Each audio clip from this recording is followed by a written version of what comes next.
Dude, hello? You didn't see that or anything? How are you guys doing? Hi. No, you didn't. uh, Hi, Emo. Hi, Atsuko. Hi, Emo. How you guys doing? What the fuck is this song? It's good.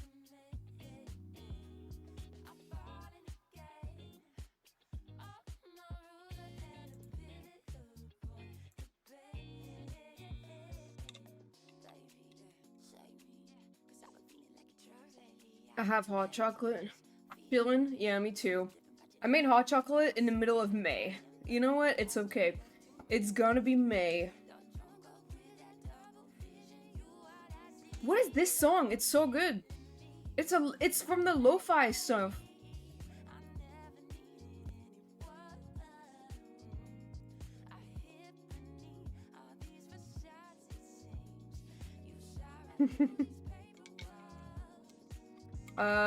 How was your day, guys?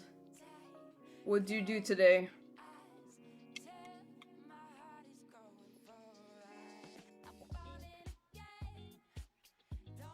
Work. Yeah, me too. Work was boring. Well, not as boring as usual, to be fair. I so I didn't have a lot of customers in the morning. I was really bored in the morning. And you know, after a while I was like working alone for a little bit, and you know, there wasn't anyone in the shop and I had already done all my work. So I was writing Gorn. You guys know this at this point. I don't know why I'm not gonna try to hide anything anymore. But yes, I was writing in the middle of work, which was cool, on the clock. Um and then I was like, this is nice. And then I had to go eat. While I was eating, like after I ate on my lunch break, I started a new drawing on my iPad. And after that, I actually got a customer in the afternoon who bought like 4 pairs of glasses. Usually when they come in, they buy like one maybe or two at most, but this one bought 4. So I actually got stuff to do, and she was super nice. So it was actually a pleasant experience. Writing Gorn and your boss has to pay you for this? Dude, yes. Of course. It's not even the first time. It's fucking epic, I know.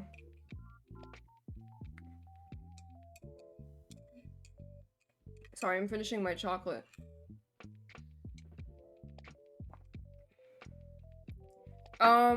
We're gonna play the Genshin event today. I think it's like well, I played the event, but I haven't played the mini games yet, so that we're gonna focus on that today. It's just gonna be chill. Hopefully, I don't know. And yeah.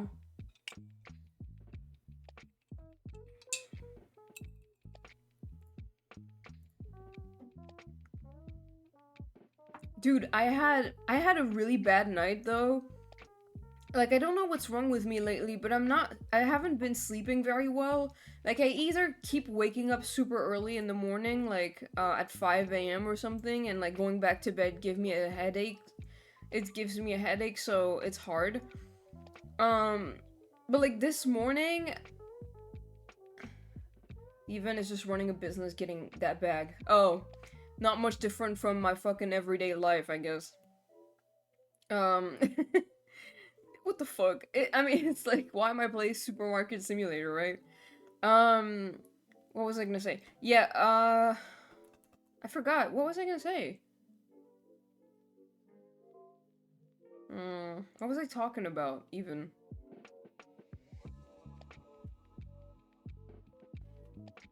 Oh, right. I had, like, 2 bad dreams this morning when I tried to sleep.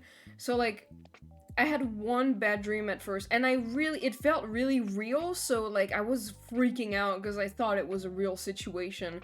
But basically, I dreamed that I had received my latest, like, Vogue Race package, because, like, recently I ordered stuff for my new shop update, which, you know, in my latest thing in my latest package. There's supposed to be like mouthwashing charms, alien sage plush pins, and Kazuskara heart pins.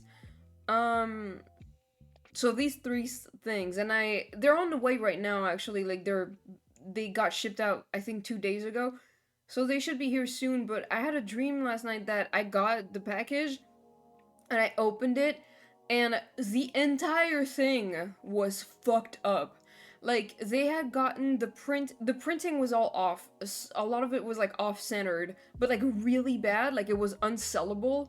The art on it was not even correct. Like it was different from what I sent them. They forgot the charms, and even the amount of things I ordered wasn't there. Like I think I only got one or two of each thing. Um, and then even my Kazuskar pins were like completely different. I literally like I looked at this and I was like, what the fuck? I paid so much money for this shit. What, like I was really upset. I was telling my parents like I need to fucking do something about this. I can't let this happen. I was so upset. And then I woke up and I was like, "Oh my god, thank god that wasn't real." I was really mad in my dream. um But then I realized it was like 5:30 or something, and I was like, I'm not fucking getting up at 5:30. I start work at 10. And so I went back to bed. Well, I went back to sleep. And I had another nightmare, which was arguably much worse. But it was like I was getting stalked by Daisuke from mouthwashing for some reason. He's not the type of guy to stalk someone, I don't think. And he really wanted to kill me.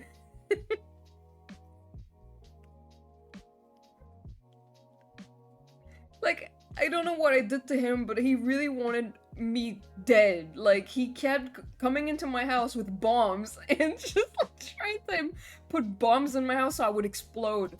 And I was just like, dude. And I think like I had to kill him. He knows me. What does he know? Does bro know? I don't know why Daisuke though. Like, I don't know why it was him. When I woke up, I was like, what the fuck was that? Okay, let me just finish my chocolate.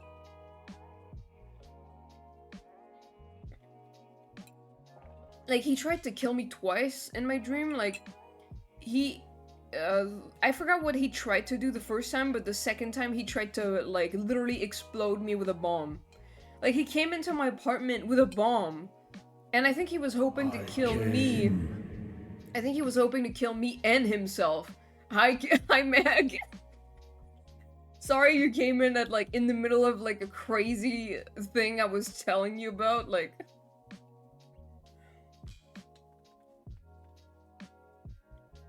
That did not happen. I'm talking about a dream that I had. Like, he had this big bag when he came in. I don't know why I let him in the first place. Like, I don't know why I let the guy in. He already tried to kill me once. And I don't know what happened after that, but, like, he tried to kill me once, and then for some reason, he knocked on my door again, and my stupid ass let him in. Maybe he changed his hairstyle or whatever. I let him in. He had like a big bag with him.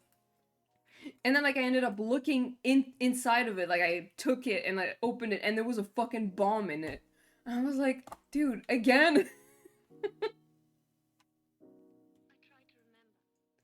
So then and then I woke up. Oh my god. Well, Daisuke, I still love you. I know you're not like that, actually. You would not stalk someone and kill them? I don't think so, right? Anyway.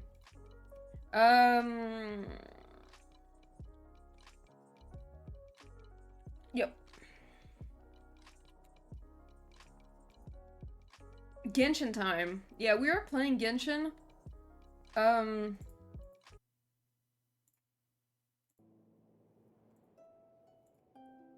I'm having, like, issues, with, like, the, fuck-ass Bob? Yeah.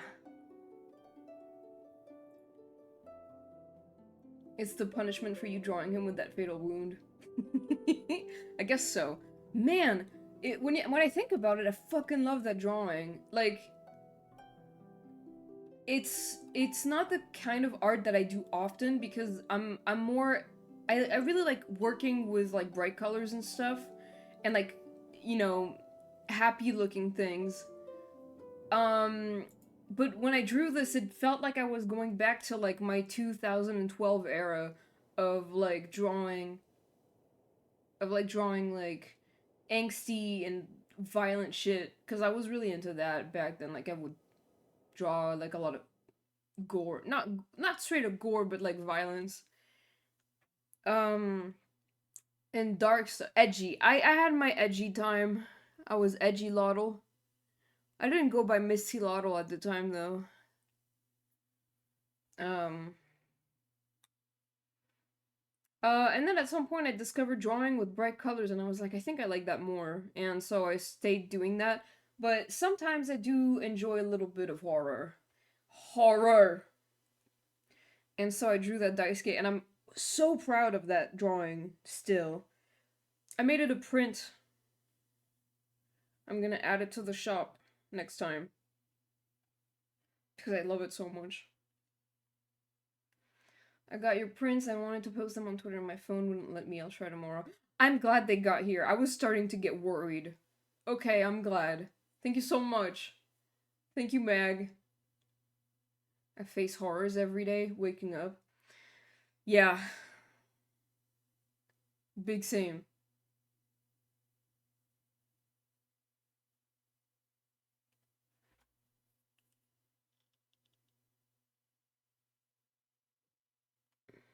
Ow.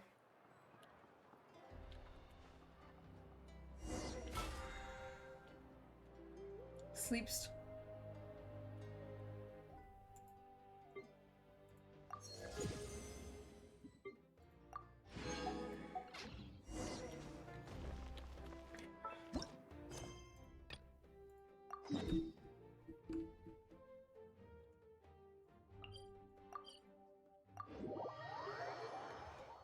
We're gonna do this thing. I think it's mostly just gonna be chill time. Sorry, I need to update the follower count. Also, I have my stream set up to like capture display monitor instead of capture game because I guess like running OBS as administrator like makes it so the sound alerts don't work anymore, which is annoying. It's why it's been happening recently because I usually run OBS on administrative um when I play Genshin because I have to. Otherwise, it doesn't like show when I'm trying to stream it as a game. It only shows when I'm trying to stream it as display. So I was doing that, but I guess shit doesn't work anymore, so I stopped, and now I'm just doing this.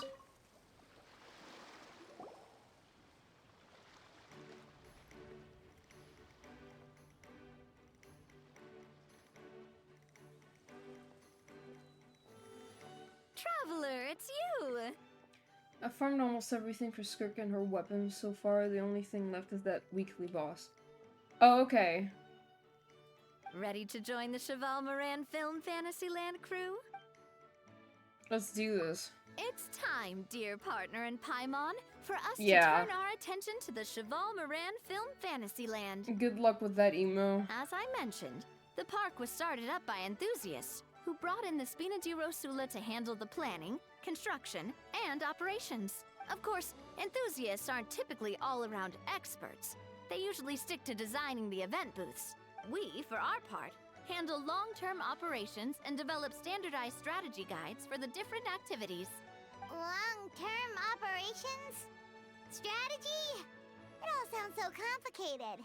We spend most of our time adventuring, and we barely have any experience running a stall. Do you think we can handle this? We have experience. We ran that fucking potion stall. Are you kidding me? Not every big boss went to business school, you know. That's more like it. You've seen it all before, haven't you, partner? I'd even go as far as to say you've shaped some of Tevat's biggest business ventures. Really, no. Anyway, first things first. let's get an overview of how the whole festival's gonna be run.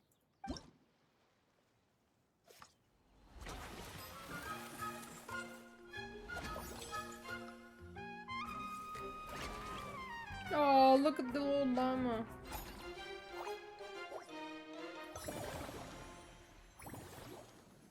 Okay. As you can see, our fantasy land's a bit like a sugar-free macaron right now.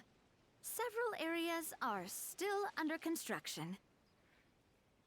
The Spina's only been able to hire a limited number of craftsmen. Besides, we don't have enough experience to handle multiple projects simultaneously. That's why I chose to adopt a time slot-based planning method, so we can focus on specific tasks during each designated period. Upgrading facilities, expanding the venue, hiring staff. All of this requires funds and time slots to accomplish. So, it's our job to allocate precious time slots in each business cycle to the most worthwhile tasks. As we attract more guests and earn money to add to our funds, we'll also be able to work more efficiently, which will allow us to divide each cycle into finer time slots, which will let us get more done. So we'll be limited in the decisions we can make and tasks we can focus on within each time period. Which means we have to use our limited actions and Mora to earn even more Mora.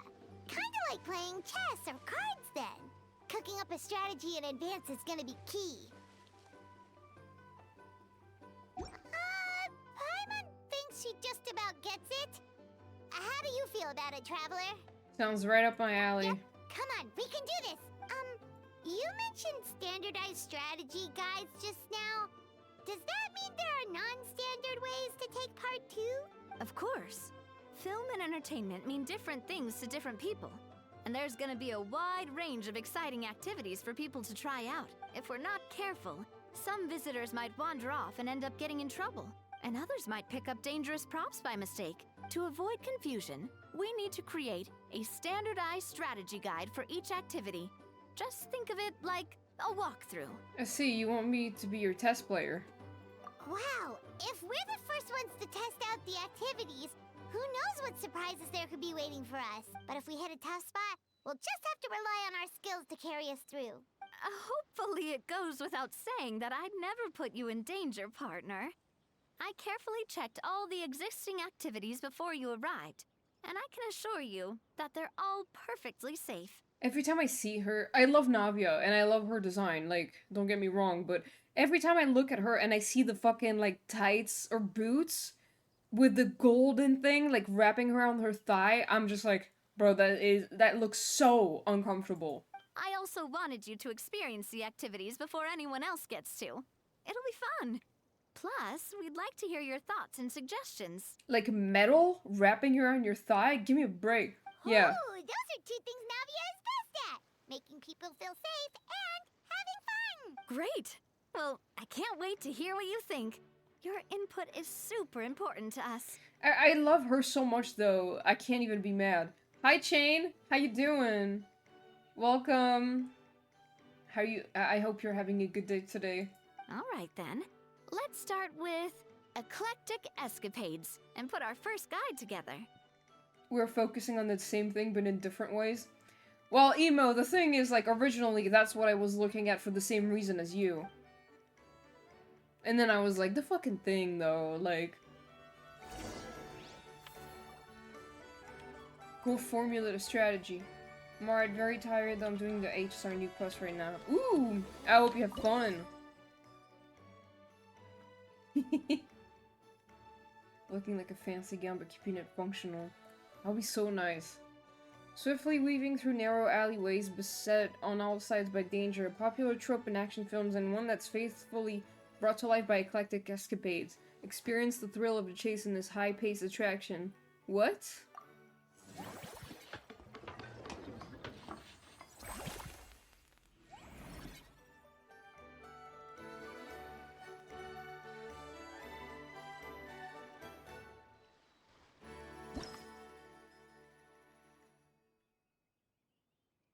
Scar ass game? What?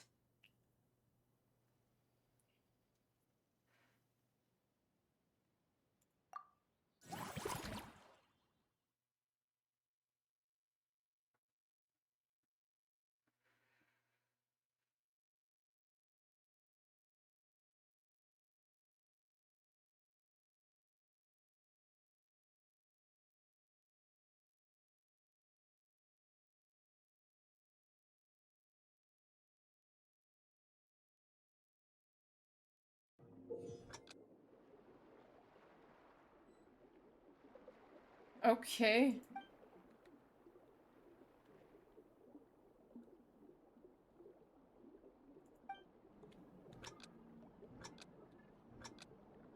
Let's go.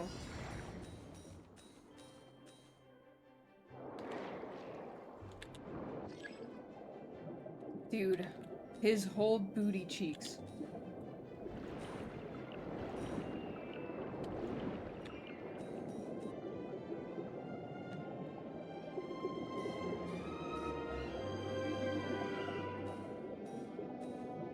Like, I can literally see that, dude. Shit. Yippee! Double cheeked up on a Thursday afternoon, hella ass, the sun is still out. Literally. Feel good.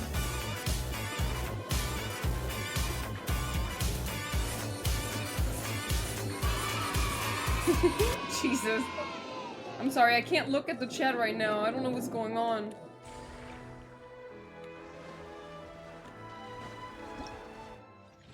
Well, that's fun. I would have loved the mini games if I could do them all at once instead of doing them one by one while I'm locked in on the actual gameplay. Oh, okay.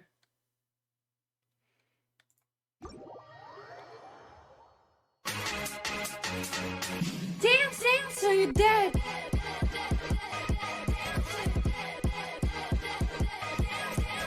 Hi, Nix, how you doing? Whoa, my model went crazy just now. What's up? I hope you're having a good day. Both of you seem even more excited than before. Looks like your first trial run didn't The disappoint. challenge format is super easy to get into and ties in perfectly with the film theme. Paimon hasn't actually watched that many films, but after trying it out, she might just be hooked. We should check out the film that it's based on. Great job, Paimon. That's exactly what our enthusiast friends were hoping you'd say. They'd be beyond delighted to hear that visitors are curious about the films that inspired these attractions. Some have even been willing to contribute extra funds out of their own pockets. Where budgets have allowed, of course. Out of their own pockets? That's right. While the Spina di Rosula covers the cost of basic booth materials and rental fees, many fans have personally funded promotional materials and related merchandise. Damn. The cost of the booth itself isn't their main expense. Some of them have already started designing spin-off products inspired by film characters. Take our official mascot, Surintendant Chevalmoran, for instance. She won second place in the last most popular character poll for the comic film category, and was even dubbed the pinnacle of round, bouncy cuteness. Aww. Many people have expressed interest in designing cushions based on her image, using the highest quality fabrics and hiring the most skilled artisans to mass produce them. But people are making merch. I'm glad you're doing good, Nix. Hell yeah. These cushions will officially go on sale at the next convention alongside What? lots of similar products. Whoa. Now that you mention it, I kind of want one too. Sounds irresistible, right?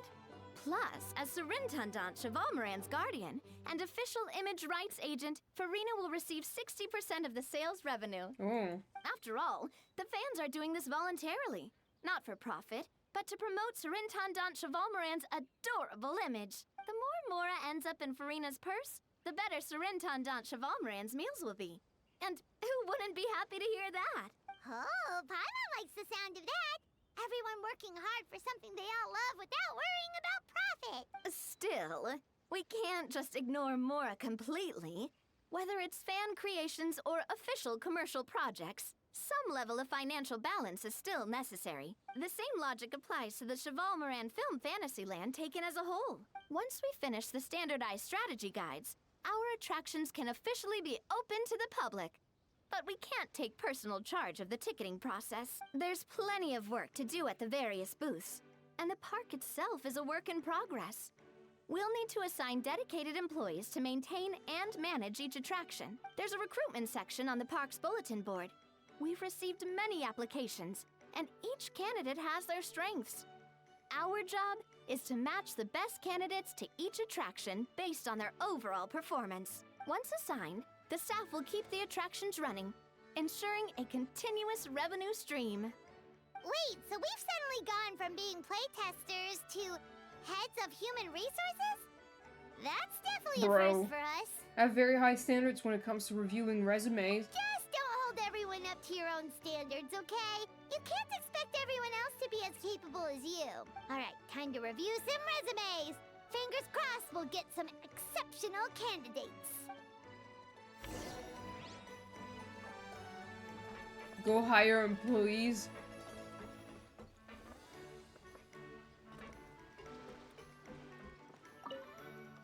When reviewing resumes, pay attention to each applicant's area of expertise.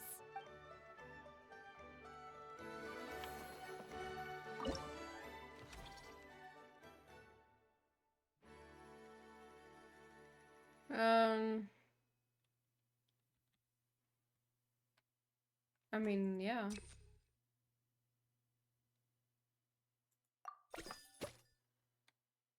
Followed development for the Fontaine Research Institute's Stabilization Mechanism project.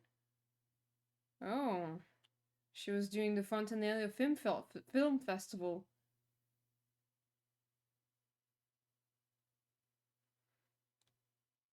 Good sense of teamwork plus willingness to take on menial or difficult tasks. I'm tough enough to handle any amount of overtime. Bro, don't ever say that. And I can bear with a half a day off every 7 days of work. Don't ever say that. This is so bad. This is a bad message to send. Fools.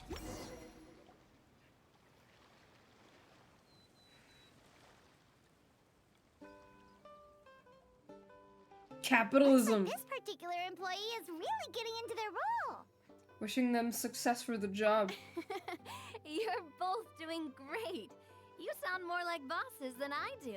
In any case, with this, the Chevalmoran Film Fantasyland is now officially open. Running a theme park is a long-term project. You won't make much if you try and rush it. We're just about done with our current work setup, so let's take a short break and wait for this cycle's revenue report to come in.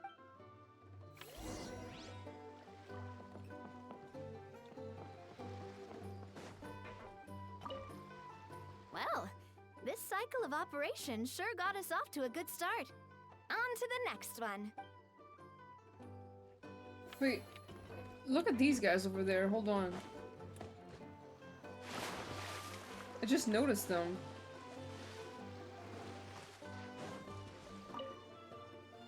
Earlier on, that lady with the pink hair took a picture of a How and Kakuku together. You sound a little disappointed. Were you hoping to be in it too? I was at first, but after seeing how awkward a How looked, I figured I wouldn't really fit in. And you didn't think of sharing this any sooner? I'd have cuddled your neck and smiled for the camera! Anything to get out of being in the same frame as that thing! Really? Well, no worries, you still can. Come here, give us a hug. Give me a hug! I hope your face is ready, because it's about to get flame roasted! I got your back, bro! Okay. Kenichi, have you thought about maybe ditching that little rascal? Leaving him here for good when you leave? I have. But given that a How's also an old relic, that would probably count as international smuggling. I can't bring myself to knowingly break the law. Dude, Guess we all have our problems in life. I'd break the law. Fucking Auroron is so funny. I love him.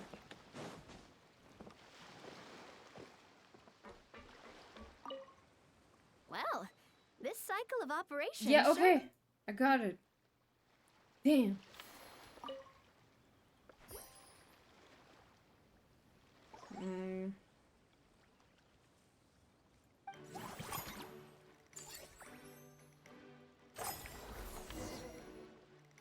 Well, the numbers might not look that impressive, but given that we're just getting the ball rolling, I'd say that wasn't a bad start. Building on this momentum, we must consider rolling out more unique business strategies during the next cycle. To draw in the crowds, I've invited one of Fontaine's very own celebrity chefs, my good friend Escoffier. She'll be performing right here in the amusement park's restaurant.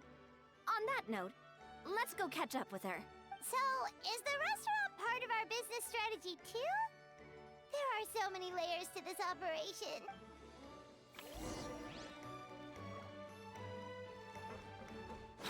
following me. The restaurant is up to standard, and the waterside location will make for a unique dining experience. The beautiful scenic reflections in the water create a stunning backdrop, lifting diners' spirits and allowing them to truly savor their meals. Ingredients, check. Cooking utensils, check.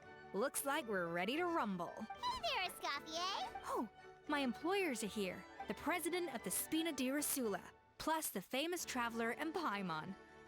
I must say, you seem a bit overqualified to be running a film-themed amusement park. I'd say that if anyone here was overqualified, it would be the former head chef of the Hotel de Boer. Wherever you walk, the aroma of fine cuisine follows in your wake.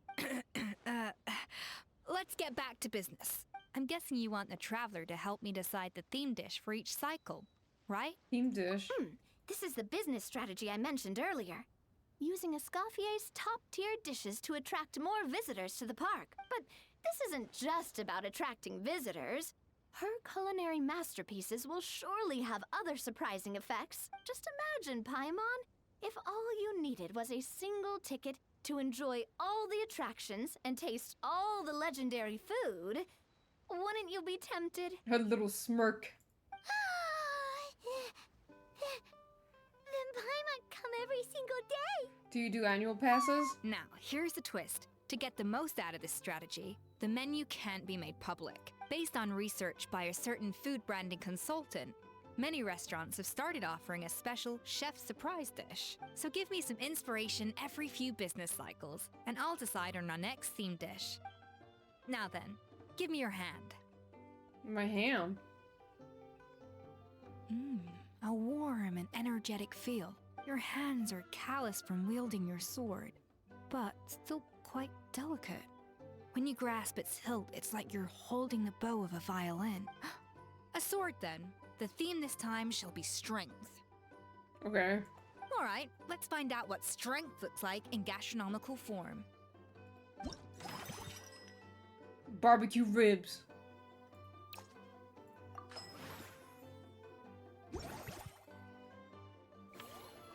Herman's I flashbacks. refined the sauce for these barbecue ribs. It's a richer flavor than the classic version, but not at all greasy. The mint extract in the seasoning leaves a refreshing aftertaste, perfect for indulging yourself after a fun-filled day. But if you ask me, I'd say the artisans need these more than the guests. The artisans? As I'm sure you've noticed, this park isn't quite finished. A serving of these barbecue ribs should help the artisans replenish their strength much more quickly. As their bosses, you have an obligation to provide meals for them. So why not invite them to dine here? Who knows? The morale boost might even improve their productivity. Oh? If I recall correctly, you once served up some special fish and chips for the porters over at the Fleuve Centre. Yeah, fish and chips. For several days after, the workers were all incredibly efficient. They'd finish 8 hours of work in just 5. And then, because they clocked out early, they'd come back completely refreshed the next day. Then there's no time to lose. Go invite the artisans over while these ribs are still hot. I'll prepare some side dishes and desserts too. That's a great idea! You really live up to your reputation, Escoffier. Looks like these themed dishes are gonna make a huge difference after all. We'll have to make sure we check in with you regularly.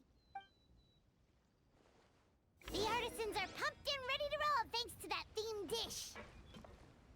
And perfect timing, too. Let's take this chance to take the facilities of our eclectic escapades to the next level.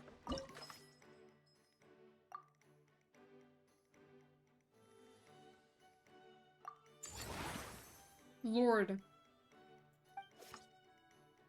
We should be able to attract more customers by upgrading the stall, don't you think? That's right. Based on my business experience with the Spina di Rosula, I've quantified the service value to help you intuitively understand how satisfied customers are with each stall. An attraction will reach its ideal revenue only when its service value meets customer expectations. As we improve and expand our facilities, expectations will also increase accordingly. When that happens, we can deploy more capable employees or invest funds in training to enhance our employees' skills. Bro, I'm gonna run out of money, dude. Oh, train. Dude!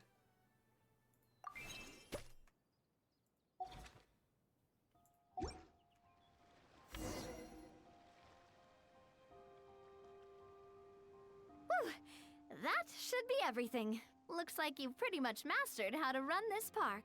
Huh? Have we really?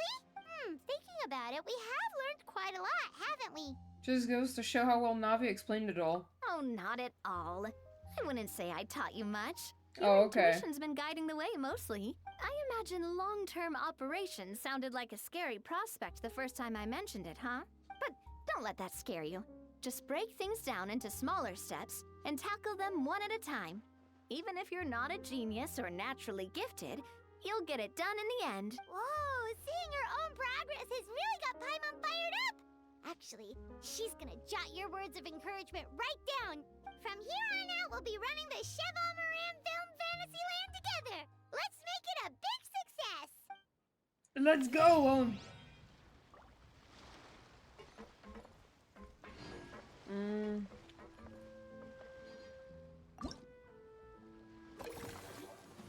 Three main attractions: eclectic escapades, movie masterpieces, and mellow manor. By upgrading and expanding your facilities, you can increase the corresponding facilities' ticket sales. As you upgrade your facilities and progress through various encounters, you'll attract more visitors to the park. By boosting ticket sales and visitor volume, you can further enhance the Cheval Moran Film Fantasyland's overall revenue.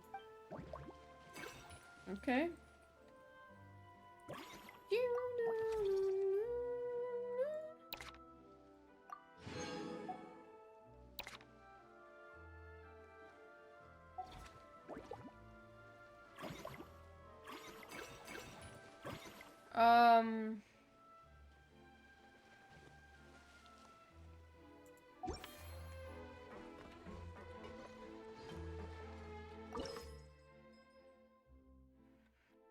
Only when service value meets customer expectation, attraction revenue be guaranteed. If it falls short of expectations, revenue will suffer. Additionally, the higher the facility level, the greater the customer's expectation, the more challenging achieving the service value becomes. Employees can provide the service value needed for the facility, ensuring stable revenue. Hiring, training, or automatic costs will be incurred that use up your funds.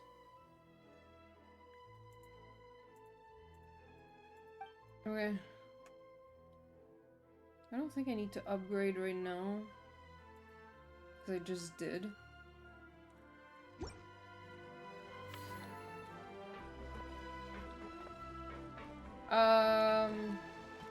There's a lot happening. I don't really know where to start.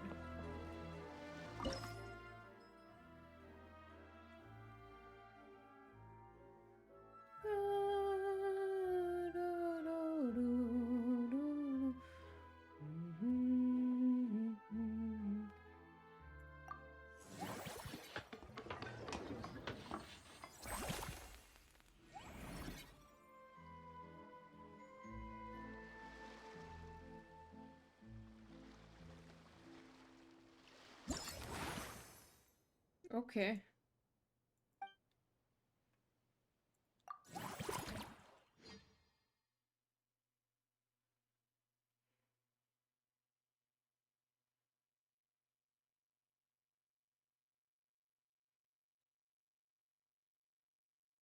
Okay. Ah. The fuck is that?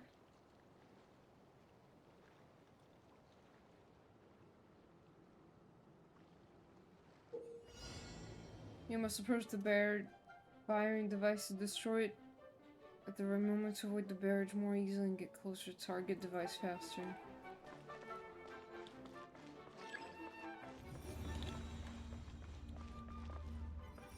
What the fuck?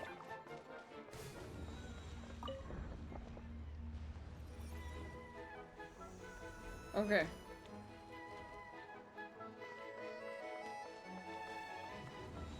Oh, it's like a bullet hell, but easy.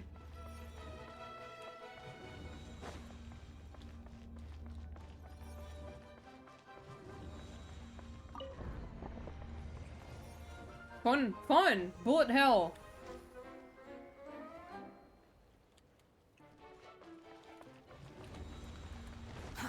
Too slow. Shit.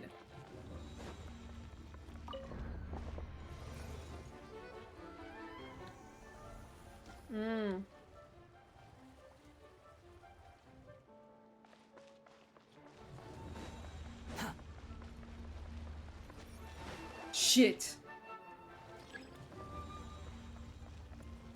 Well. Quit following me.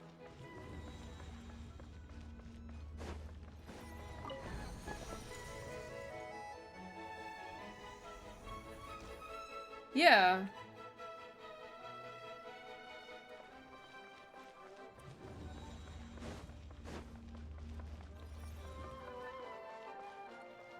Bro. Too slow.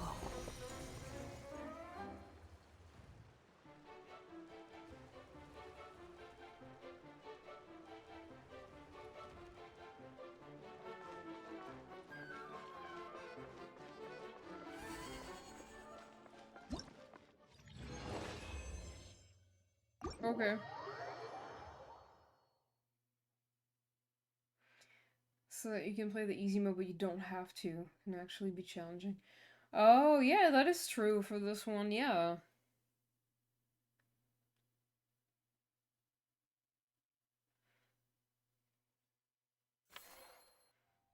Cool. Got money.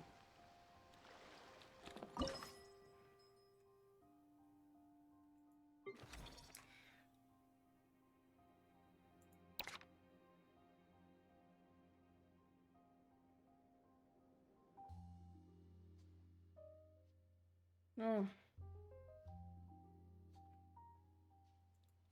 Okay, let's get this guy.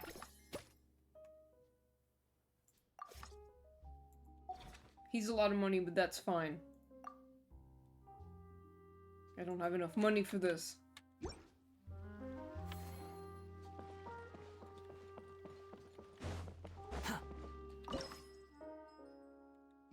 Okay. Quit following me. That unique aroma. All right then, I'll just go with the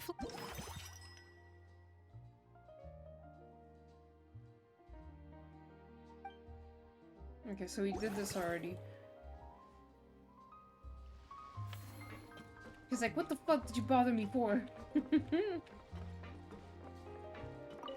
You've got this park off to a great start, partner. The ball's really starting to roll, huh? I can't wait to see how it'll all turn out. How exciting! How exciting!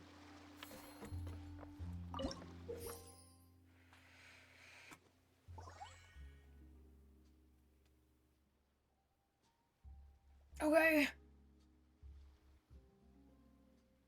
Iconic business pioneer.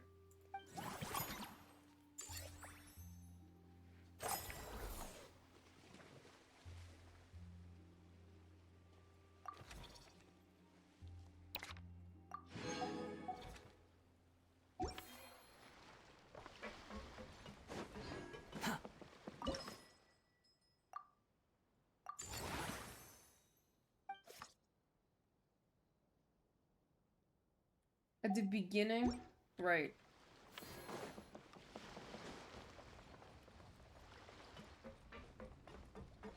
Hi, Jane. that unique aroma. All right then, I'll just go with the Don't spoil it for people who haven't played it yet. Oh.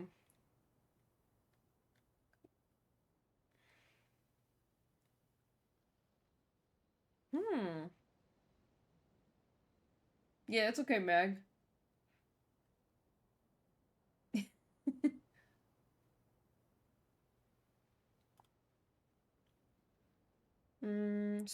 You will guarantee to receive a 50% refund. Increased by 40% this cycle. Okay.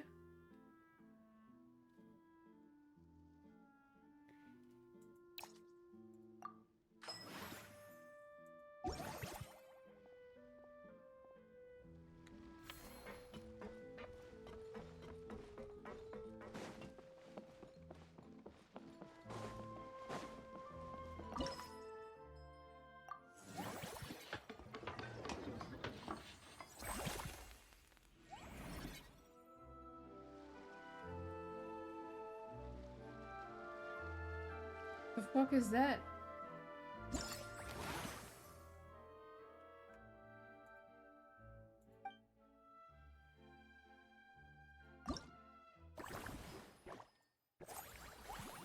Mellow Manor is a leisure spot to which our animal's friend may be invited. Receive satisfaction ratings from them based on the layout of the accommodation.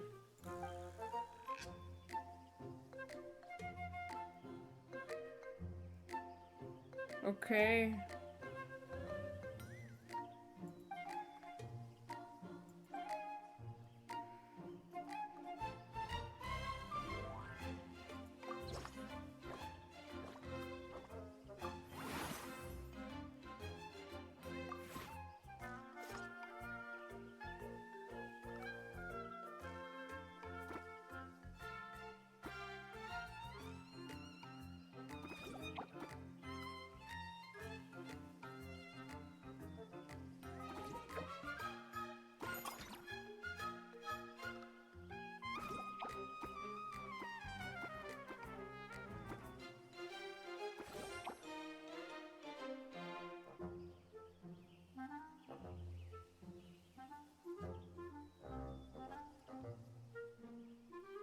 Also, can Hoyo confirm Kazu's card, please and thank you.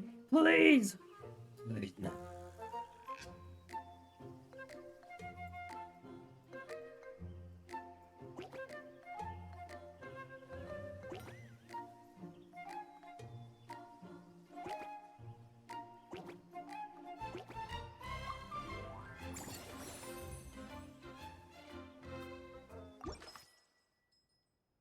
Okay.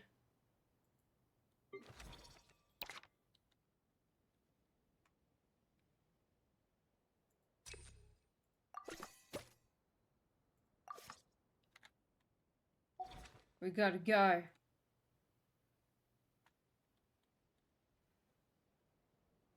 If they just confirm this one, it gives me hope. You're right. Been thinking about a lot about Kazuha today. Dude, me too. I started drawing, like, Kazuha.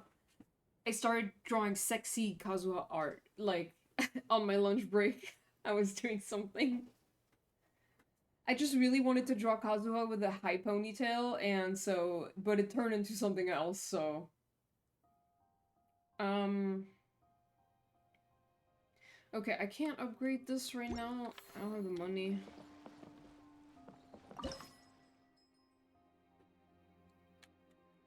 Wait, so we have a little animal here? Oh, look at these guys. Not me starting to type serious stuff only for you to say sexy Kazuha.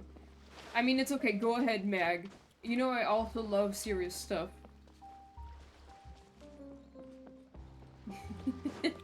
Crab!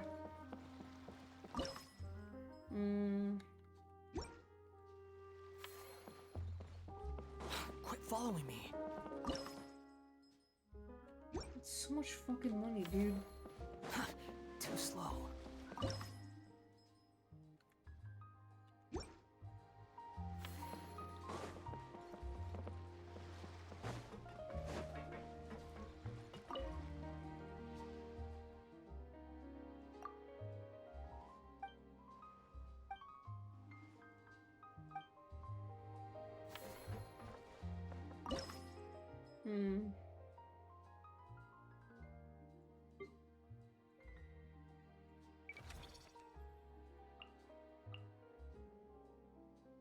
I can fire her? No. No. He's sexy, but he's also lonely, and it's an essential part of his character. He yearns for a travel companion. He has many friends, but no one is actually close to him.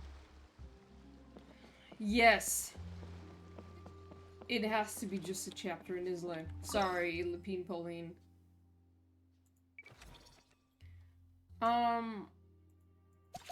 How do I make more money? Because...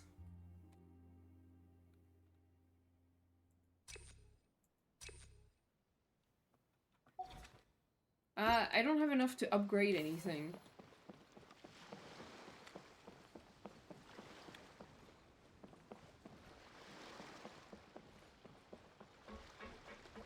Yeah. You've got this park. Ugh, I can't wait to see how it'll all turn out. How exciting. Mm.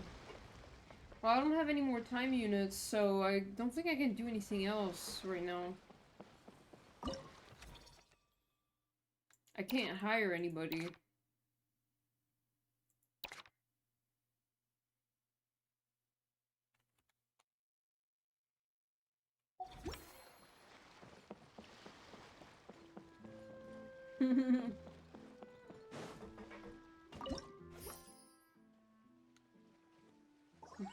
Dude? That's so much money.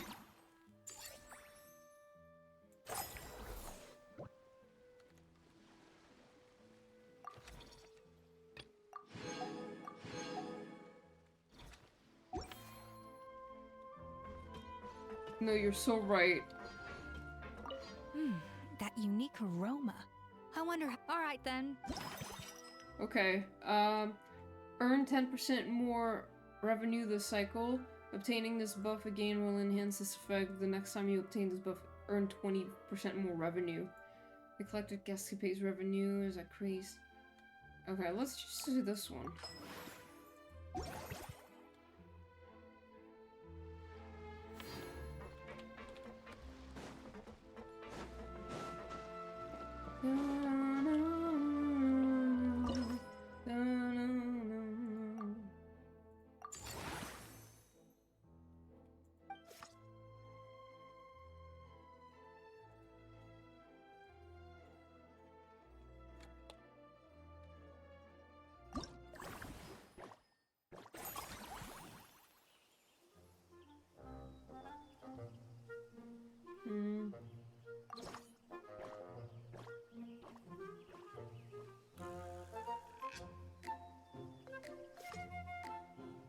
Can I expand?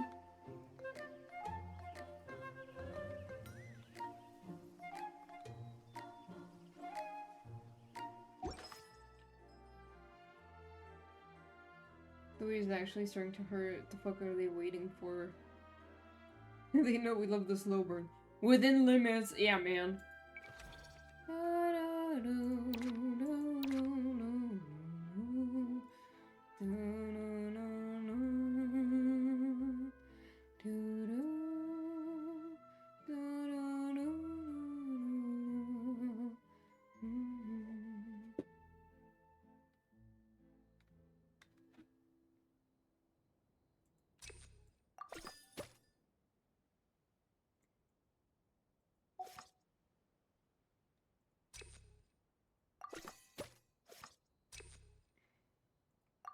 Just hire all these guys, I don't know.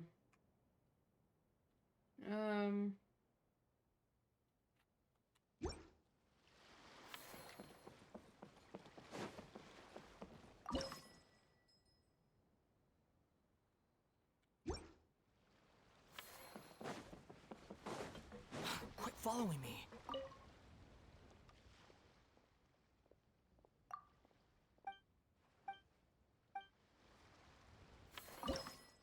Okay, all this stuff she said it because she really needed that job. Fucking...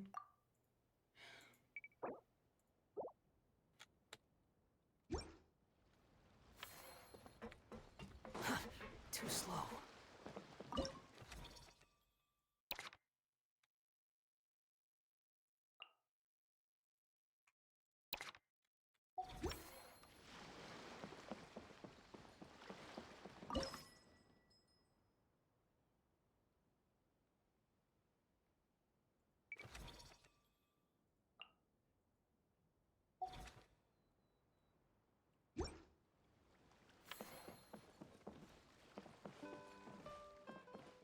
Okay. How do I train these guys again?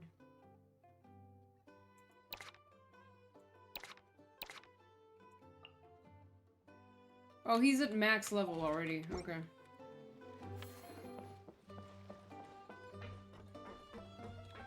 Dude, I'm dumb.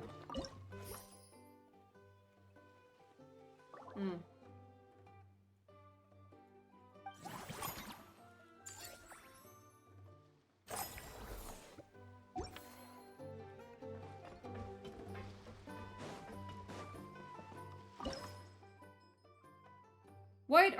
Where did he go? Did he...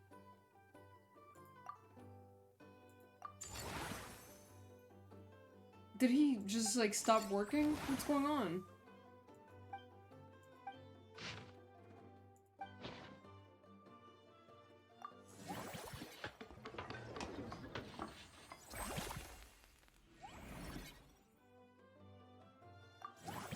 Okay. But...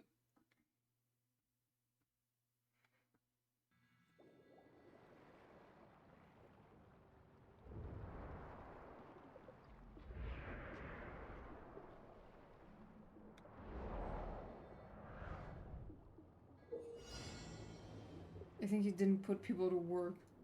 But do I have to do that every day? Don't they know what to do? Fucking Jesus.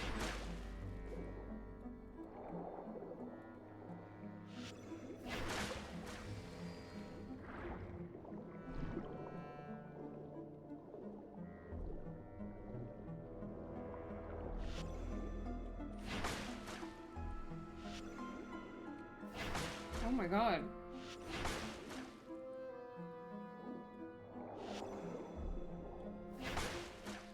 Hello?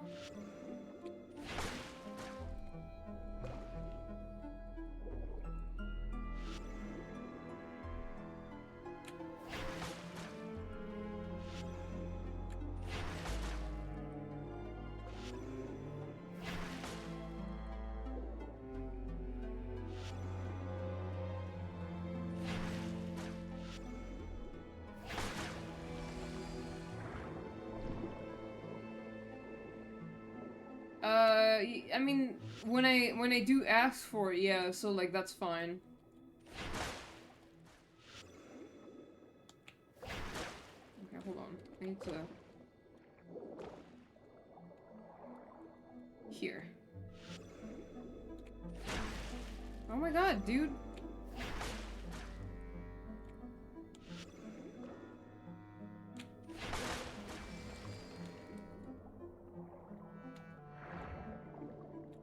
Oh yeah, right, I have the time thing. I couldn't see it because my mic was in front of it.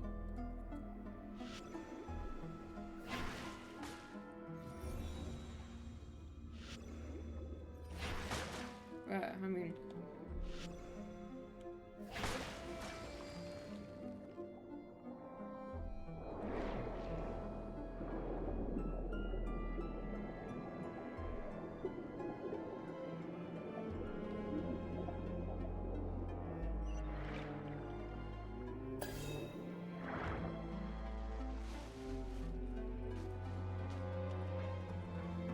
Okay.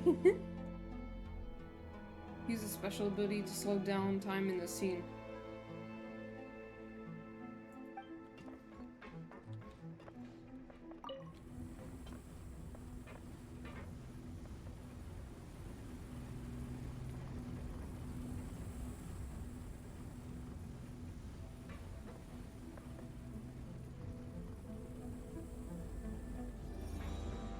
What do they...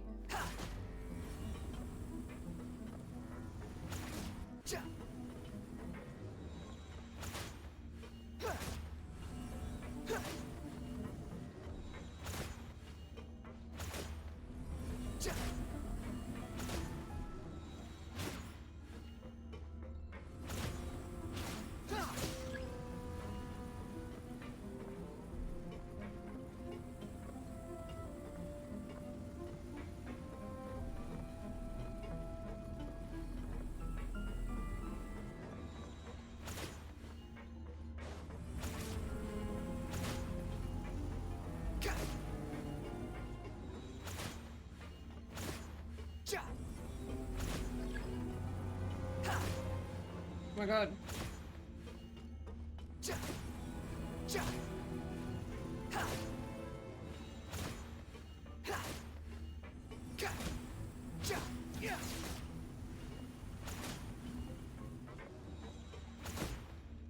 Yeah, did both at the same time.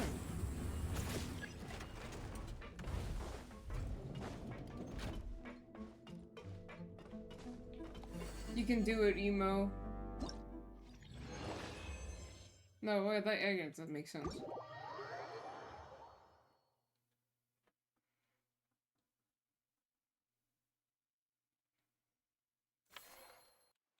Okay, so hold on. I need to... Yeah.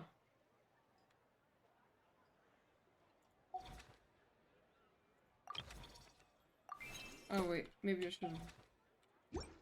Wow, I'm out of time units already? What the fuck? Quit following me.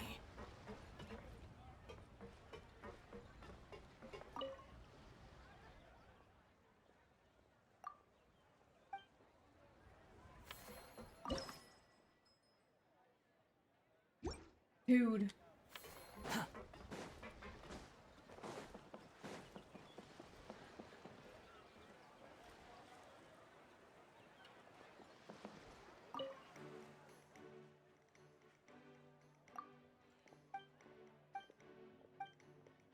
Okay, maybe I can hire people, but I don't...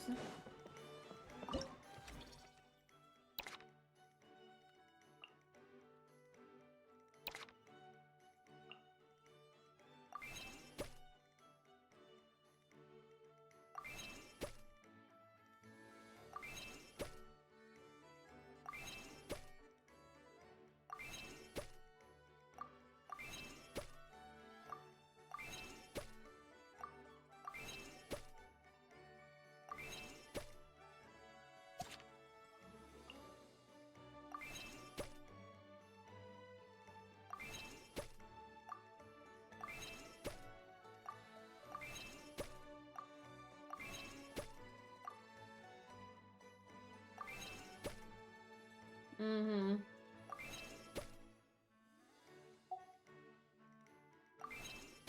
Yay!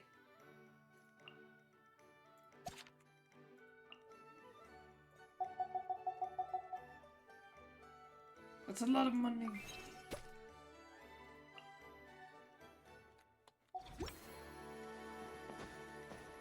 Let's go!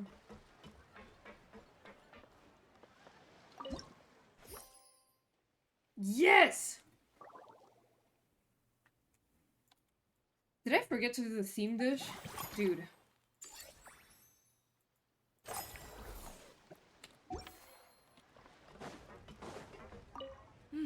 That unique aroma. All right then.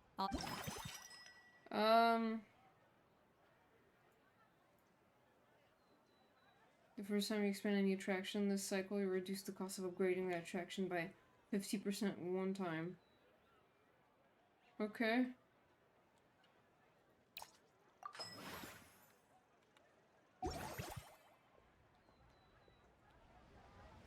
I mean, it is pretty good. Too slow. Oh my god, fucking... I'm not trying to talk to you.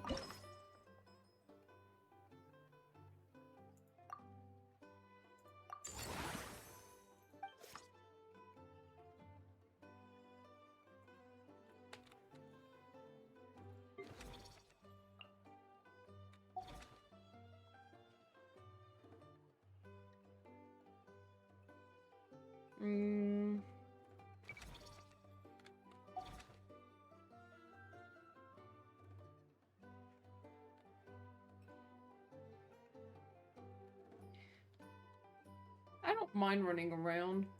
We're gonna expand.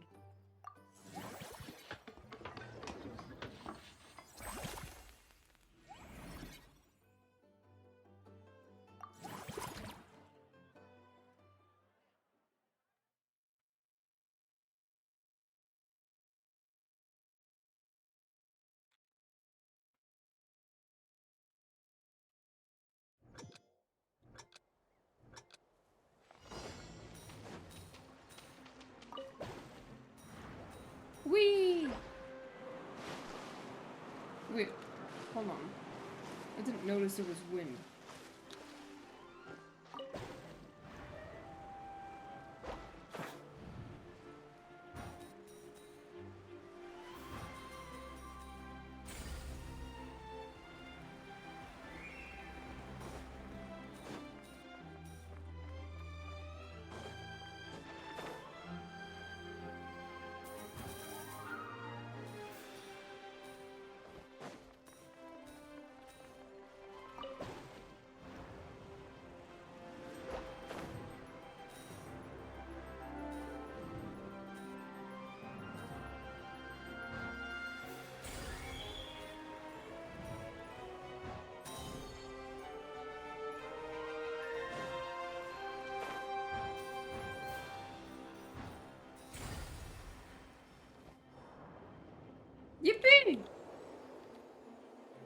do you mean not currently in Natlan? Oh.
Okay.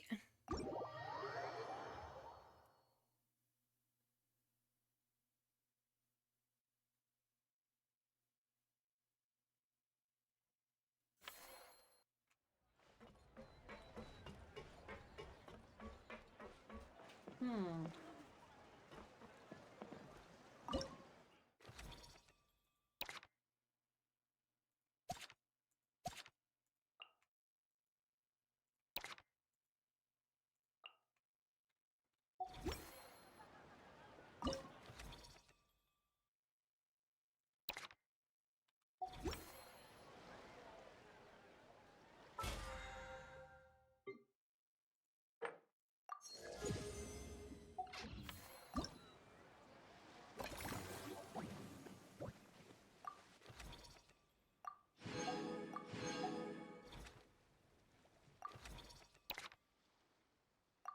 Oh my god, let's go.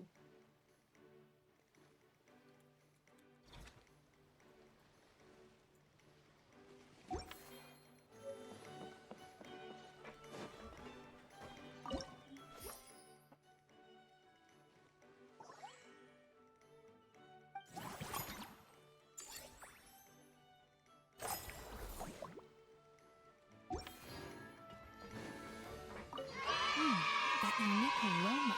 Oh, all right then. Hi Twy, how you doing?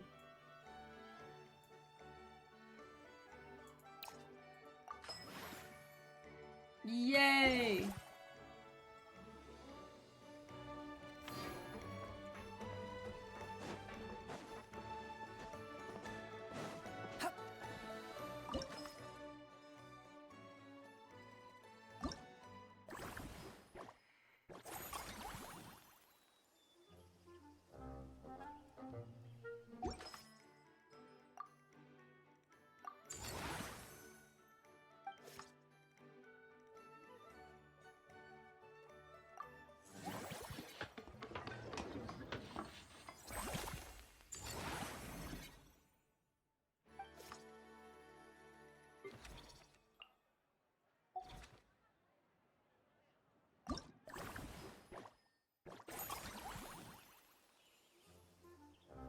Ooh, we have...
I don't really know what I'm doing.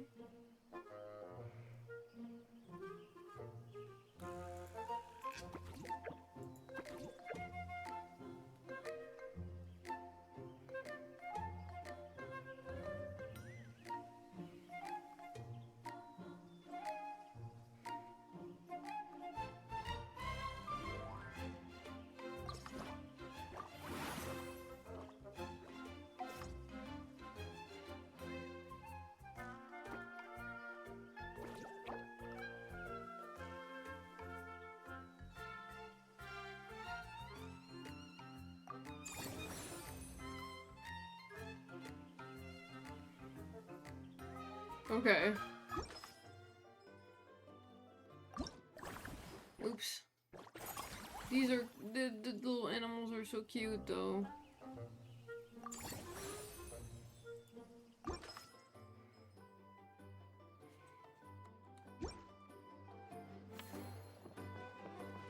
I don't know, Chain. I was wondering what you meant by that. I was like, I've never seen that word before.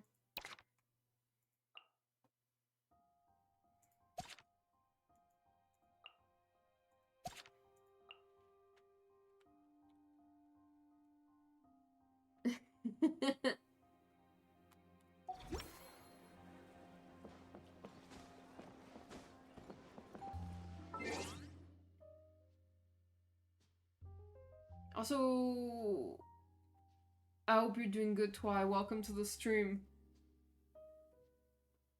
I'm just chilling. Damn, our keyboards. Oh, it's Yunjin's birthday, by the way. Her birthday art was so pretty. I love Yunjin.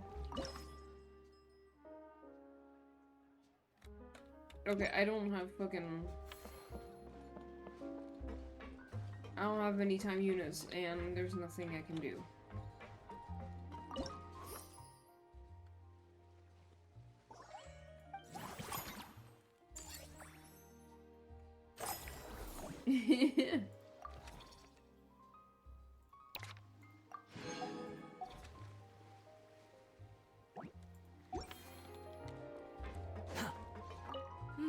That unique aroma. All right then.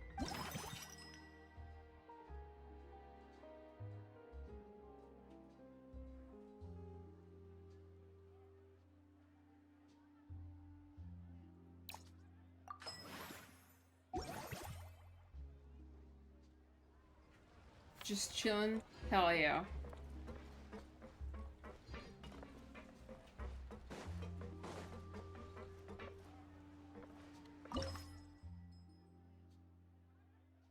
Is she on her day off?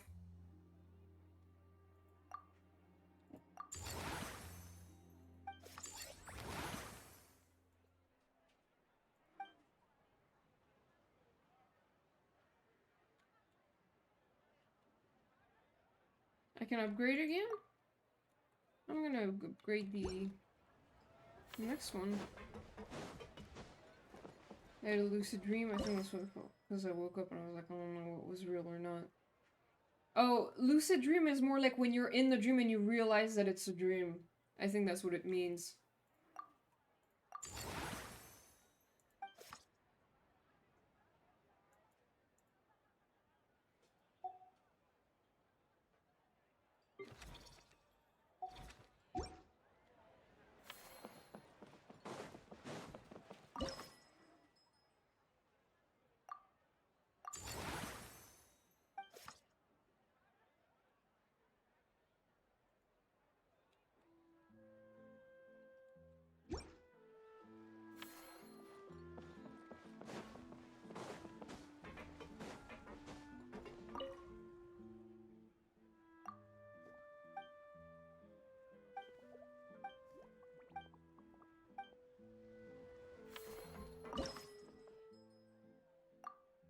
Hmm.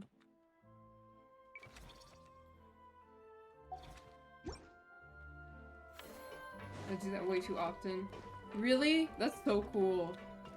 I wish I had realized my dream was a dream like last night, because I was really- I keep pushing her, I'm so sorry.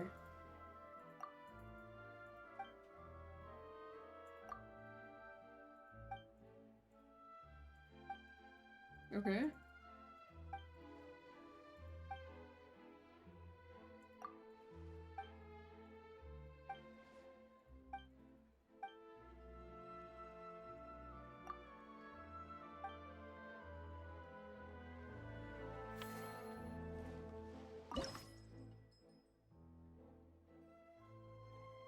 I'll tell my sister some of my dreams and she'll be like, what the fuck? Just make a movie, write this down. I actually came up with a little story like this recently. Because of a dream. It came to me in a dream.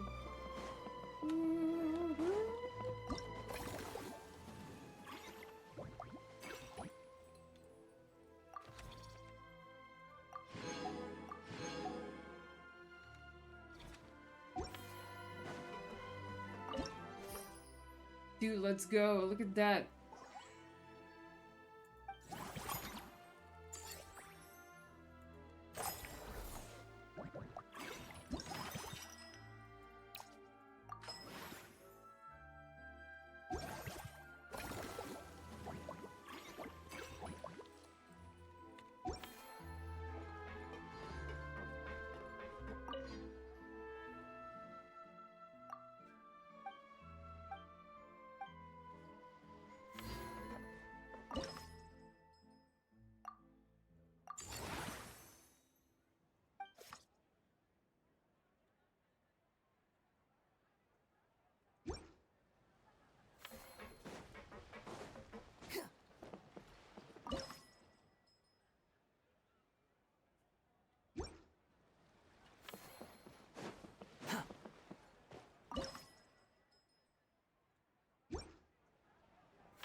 Too slow.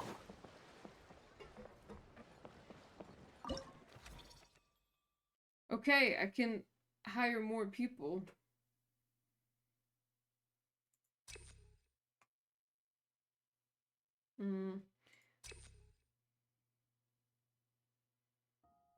Miss Goddamn Etiquette?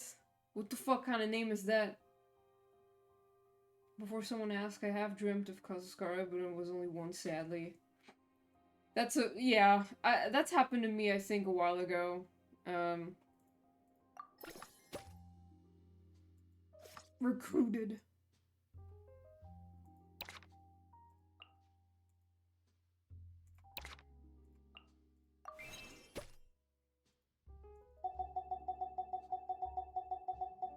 That's a lot of money.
I read Kazuskara every second of my life, even when I'm asleep.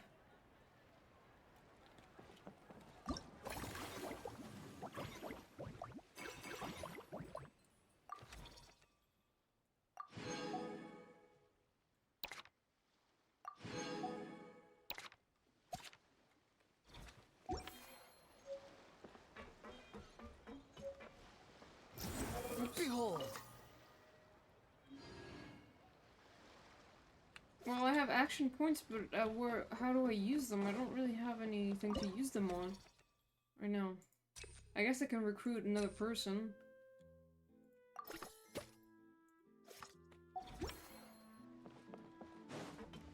Why not? Damn.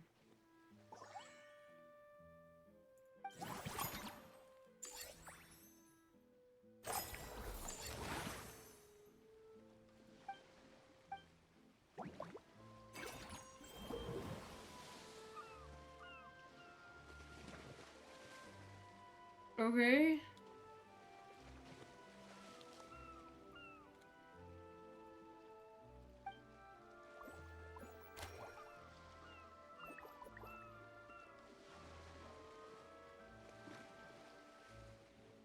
I'm sadly in this important agenda stuff. Job.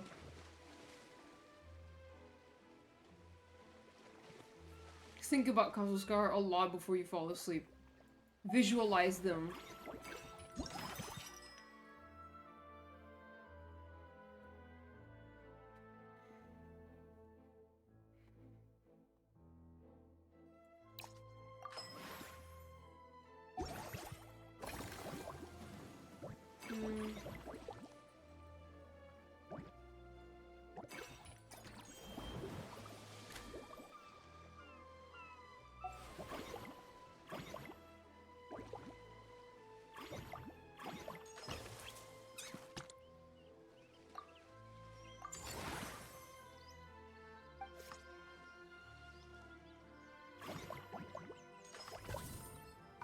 Oh!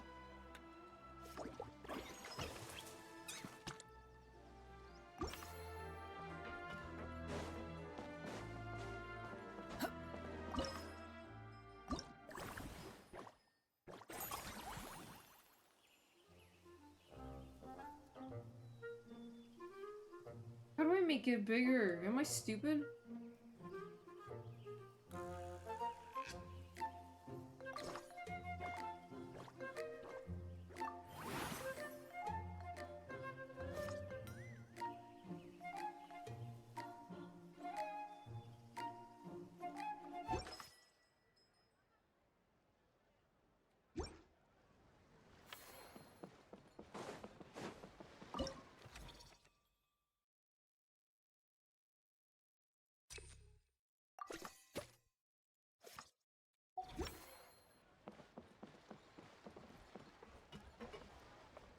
Dude, I can't hire people if I can't even put them to work.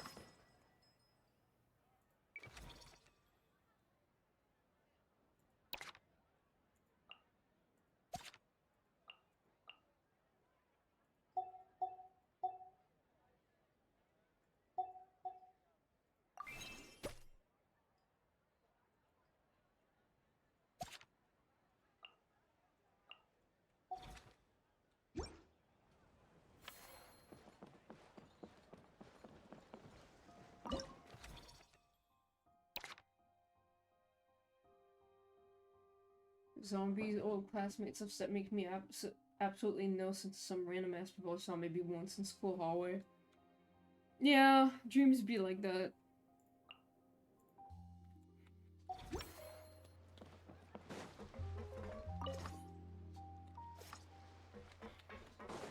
Am I to hire someone else? Dude.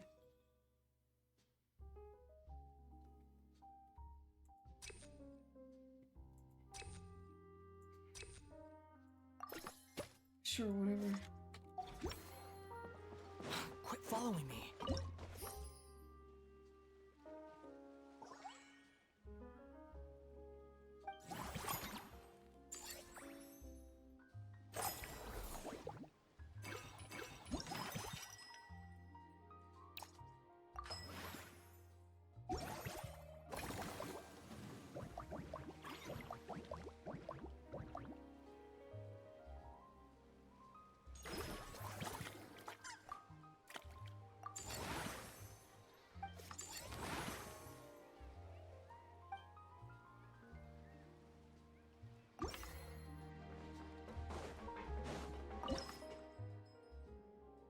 Bro, be for real.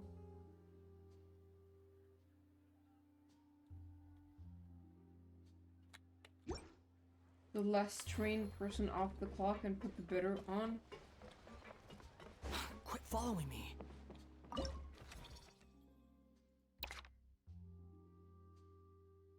But they're all like fully trained. Oh! Dude, I didn't realize I could do this. My stupid ass.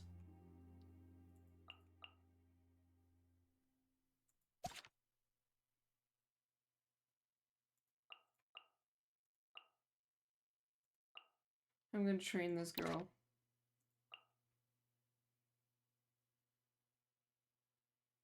I can fire them too.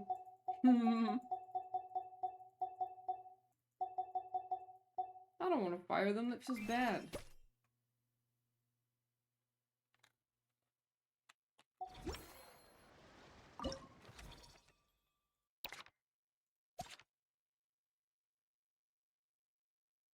Okay.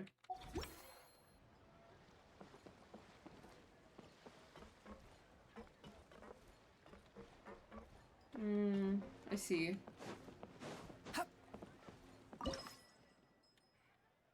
I have time units, but I don't have any money, so like...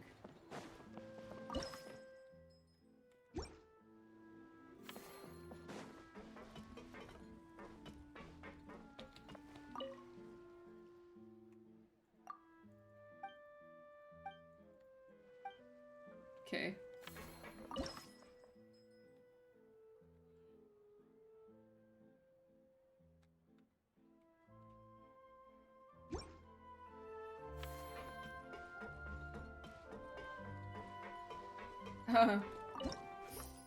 Dude, look at my fucking revenue.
I love this one.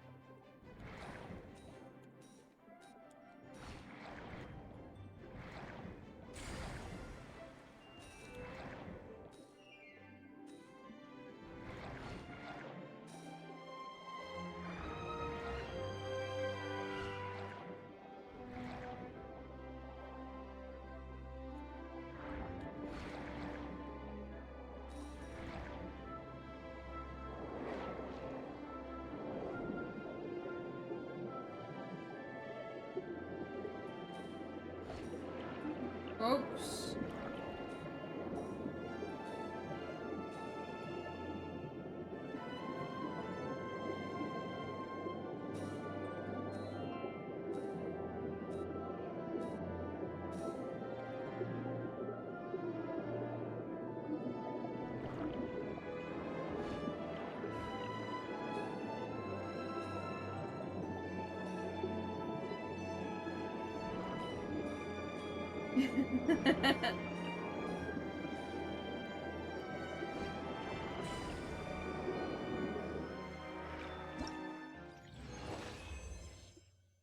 Where are those puppet parts?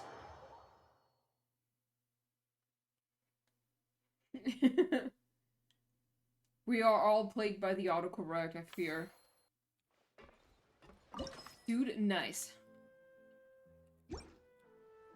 I only have 4 things. Can upgrade this.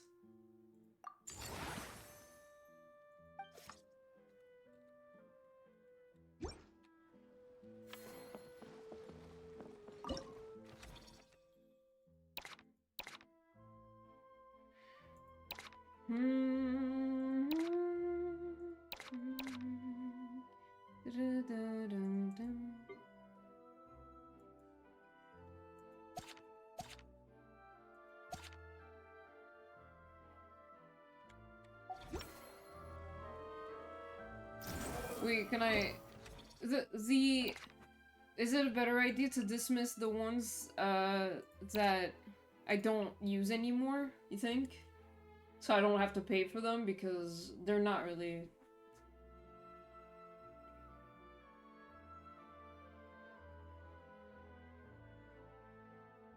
Lag? I don't know.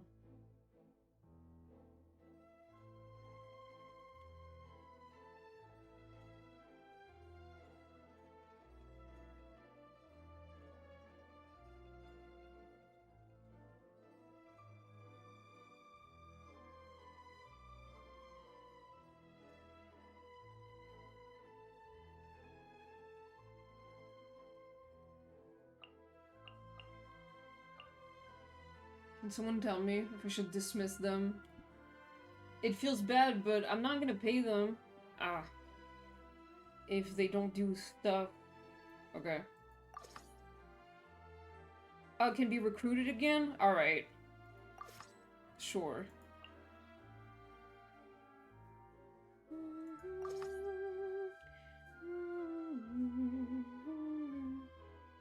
Oh my god.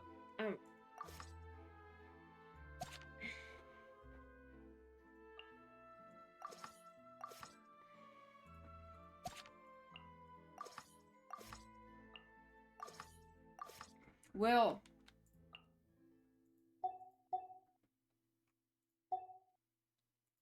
I don't think I need to train her much.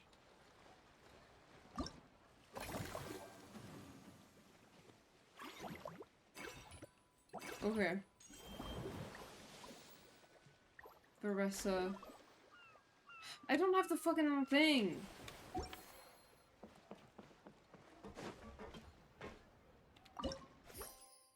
Dude.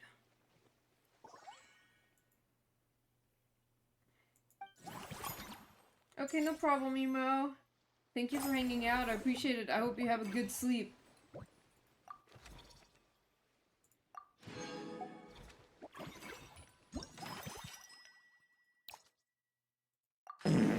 Wow. I love the fort. Thank you.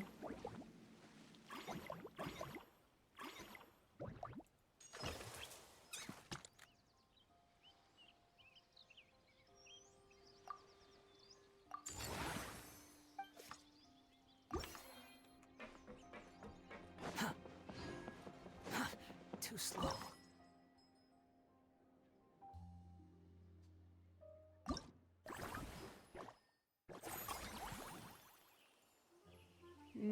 Dude. I need to expand, but then maybe I'll do it next time, because I want to do the thing with Verisa.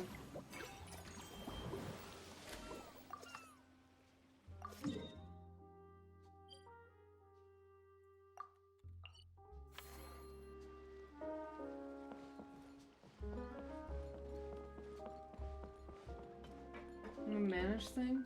I don't know. I think it's just like Whoa, is misclick. that our hero, the Traveler? And Paimon, too! Oh, I guess I shouldn't be too surprised. Mrs. Coiffier already told me you were the big boss here. The big boss. But when I saw you just now, I forgot myself for a moment. You the big boss for real now? Technically speaking, the Cheval Moran Film Fantasyland doesn't even have a boss, does it? Isn't it the idea that everyone works together to make it as successful as possible, and then we all share the profits? But wait a sec. Why are you here, Verissa? Well, officially, I'm here to promote my brand. Okay. Not long ago, Mrs. Coiffier placed an order with me for her restaurant, as she often does. In her letter, she mentioned that showcasing my orchard's products at the festival would boost sales and help build my brand recognition. After talking it through with my parents, I decided to give it a shot. Now that I'm done with the restaurant's ingredient order, I plan to sell the rest of my fruit directly to guests to help quench their thirst, of course. The thought of enjoying fresh fruit from Natlan here in Fontaine does sound pretty appealing, but with this many customers, wouldn't it be exhausting to watch the stall all day? Huh? Am I supposed to be watching the stall the whole time?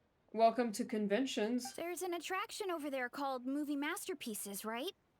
I heard some of the challenges are based on famous films. Some of those films have even been adapted into great comics. I'd love to go give it a try. So, you're not doing any business at all? Back in the Collective of Plenty, I'd just set up a sign with the fruit prices, place a weighing scale and a coin jar to one side, then let people pay on their own. Really? When closing time came around, I'd wake up and check the accounts. Not a single Mora has ever gone missing. You've got a lot of trust in people. To be fair, that does sound nice. People in the Collective of Plenty are a law-abiding bunch. No one would even think about taking something without paying. Makes sense that tending your stall wouldn't take too much effort. Fontanian customers are no doubt trustworthy too, but let's just say they're not used to self-service shopping. Plus, if you just leave the stall unattended as a Natlanese merchant, people here might think you're gone for good. In that case, I'd better start acting the part. But I'll need to buy some things in the city before I officially open for business. I promised to bring back some Fontanian clockwork mecha for Kochi-an-san. Oh, and I also wanted to try a few rounds of movie masterpieces. After that, I should be able to focus on my business without getting distracted. We'll go with you. We might not be locals, but we've explored Fontaine quite a bit. We know our way around pretty well. In that case, give me a moment to get some extra fruit, a price list, and my coin jar set up. I get to go shopping with the Traveler! Nice. Nice!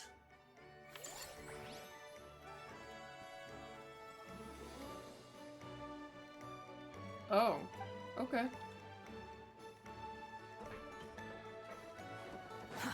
Too slow.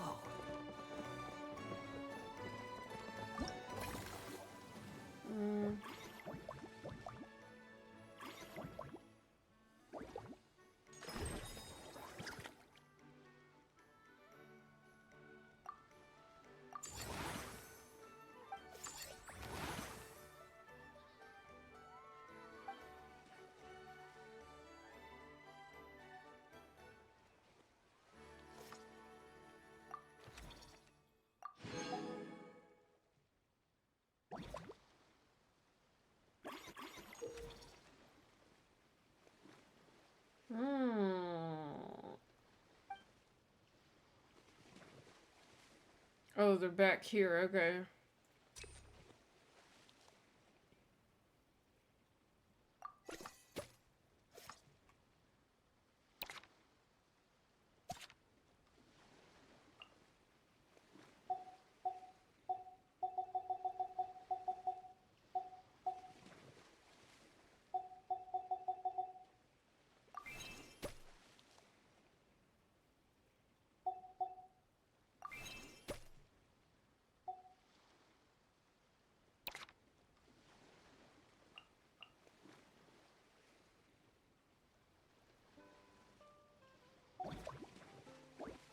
Dude, let's go.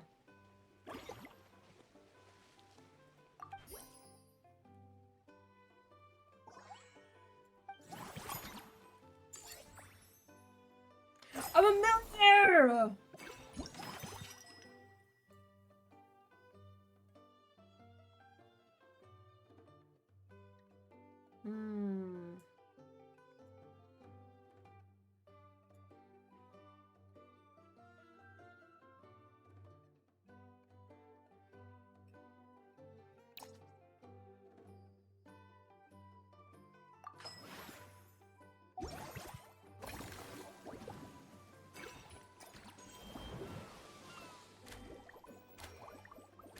Oh, there's like a second part. Okay.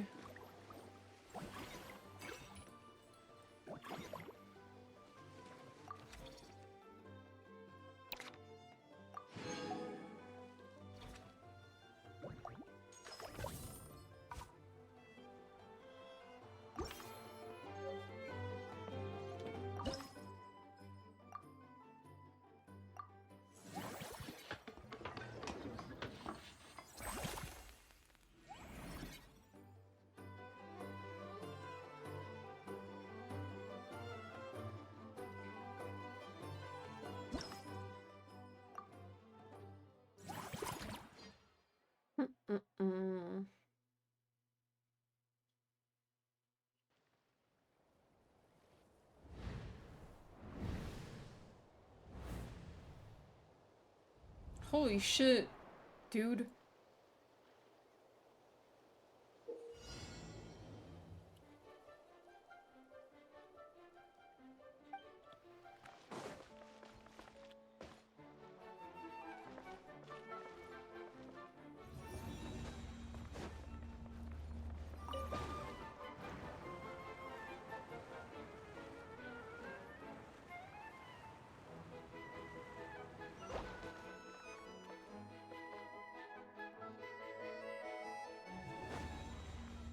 Oh my god, fuck!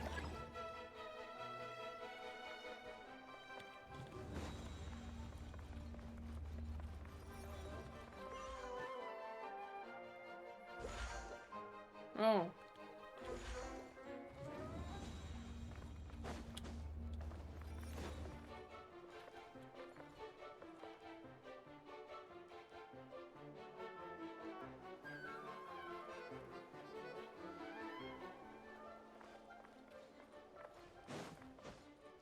Oh my god, be for real, dude! I thought there was some...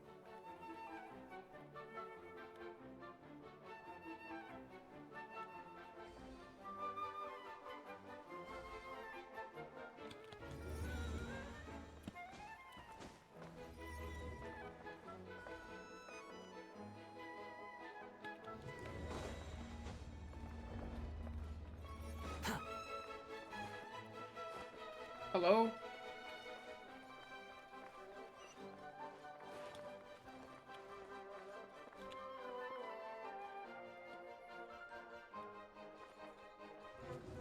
Quit following me.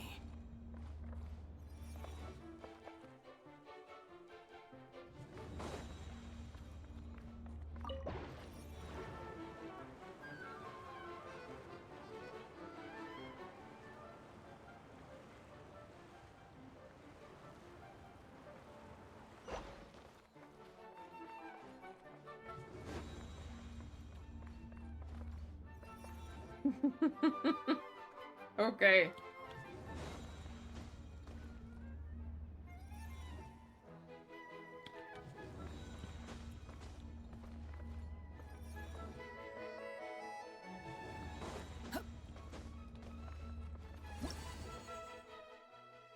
What's...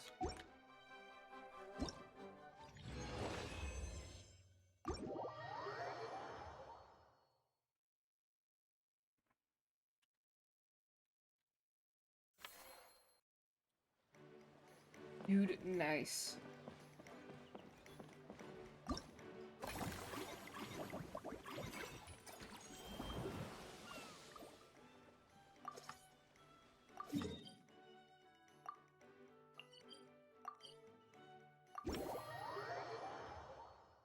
Bro, am I even gonna have time to do the whole thing today? It looks like a lot.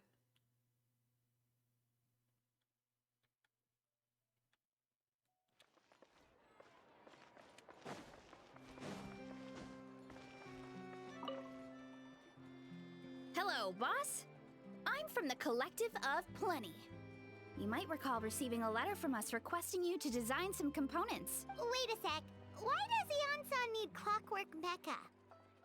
Is she planning to build some kind of robotic personal trainer to whip lazy trainees into shape? Nothing like that.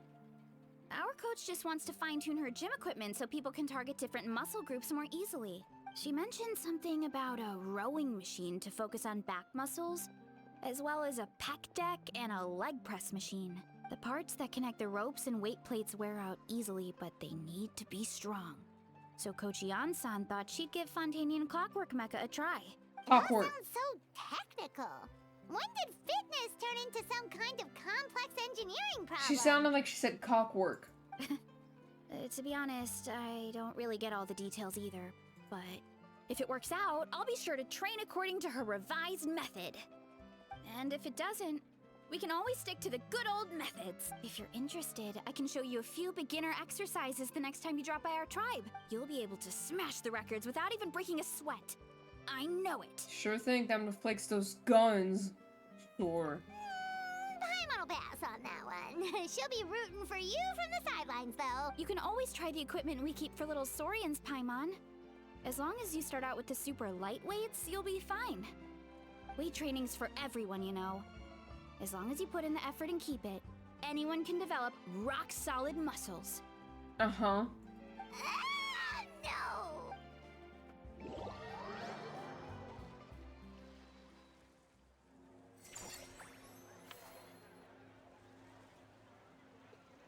Okay.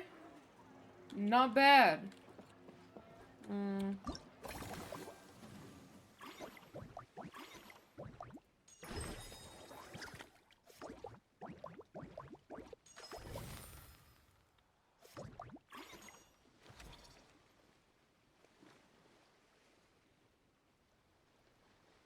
What? I can hire like a one of these guys? Fuck.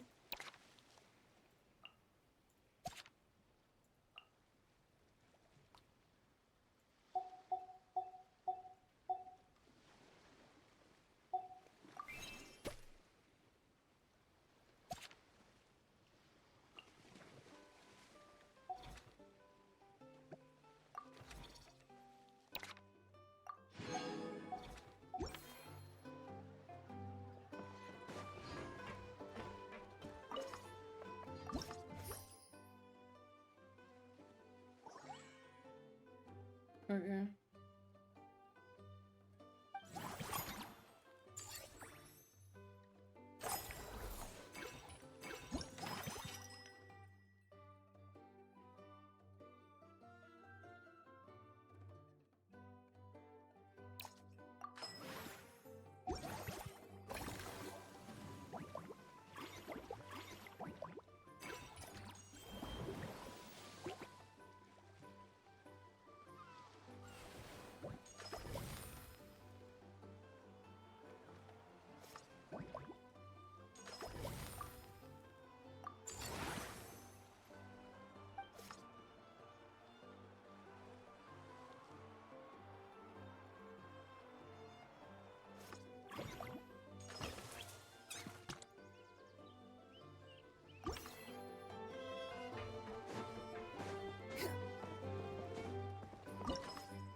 Oh, cute.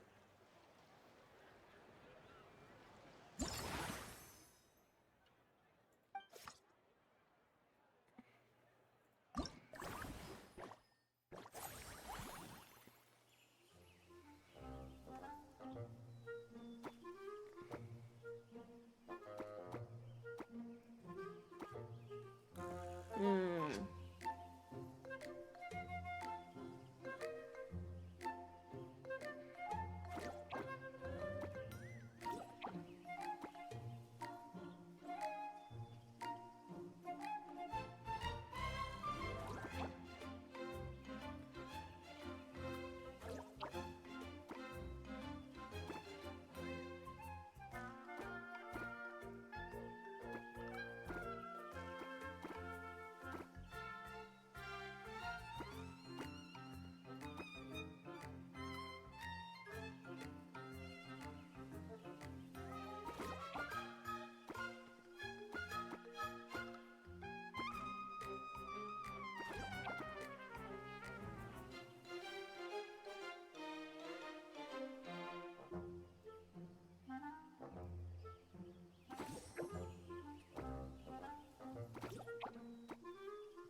Mm-hmm.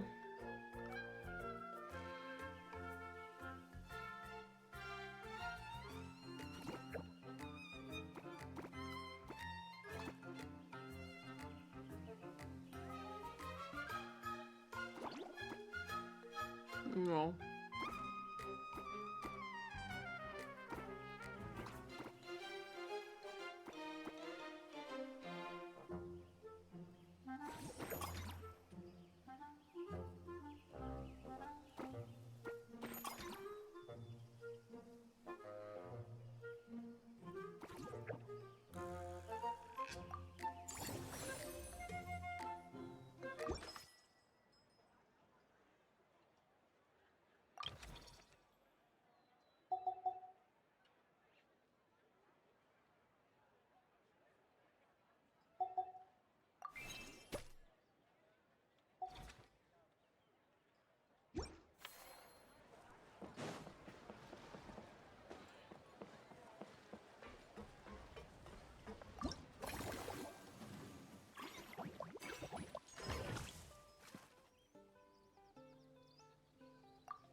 Much to think about.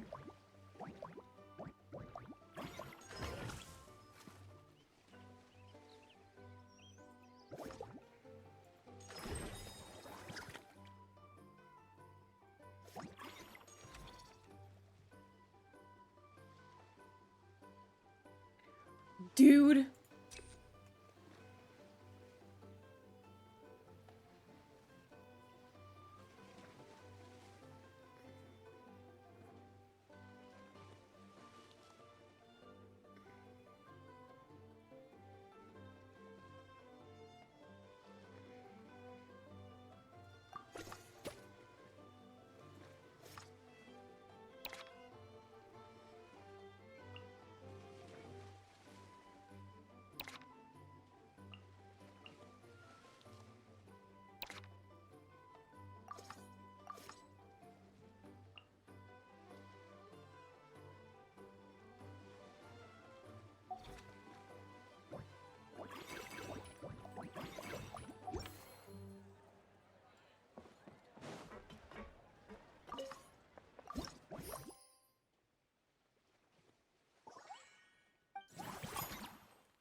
Mm-mm-mm.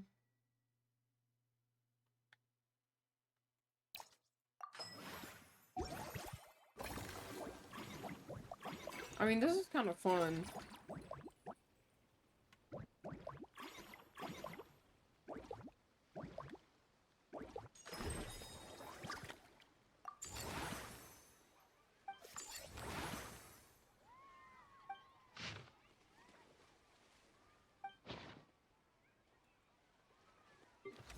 Bro,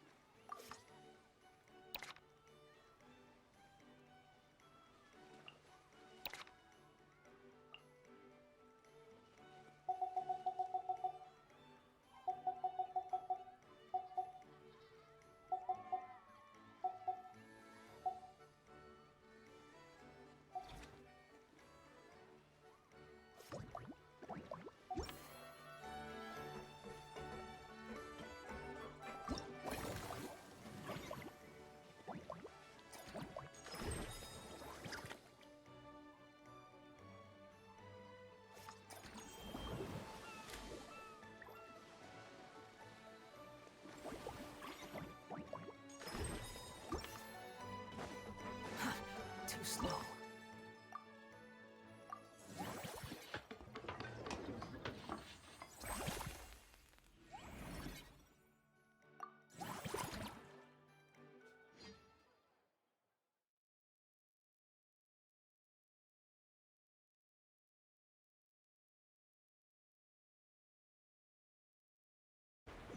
I hope this isn't boring. Quit following me.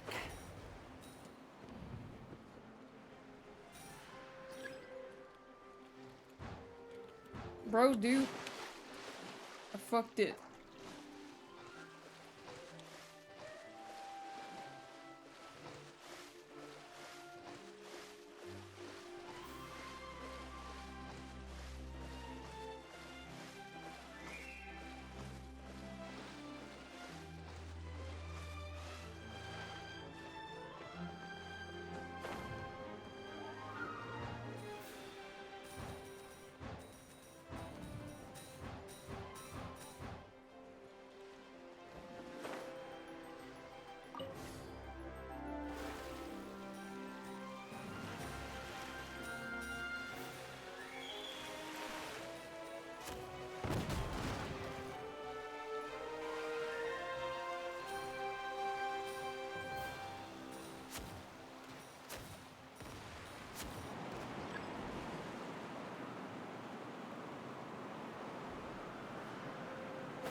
Lynette!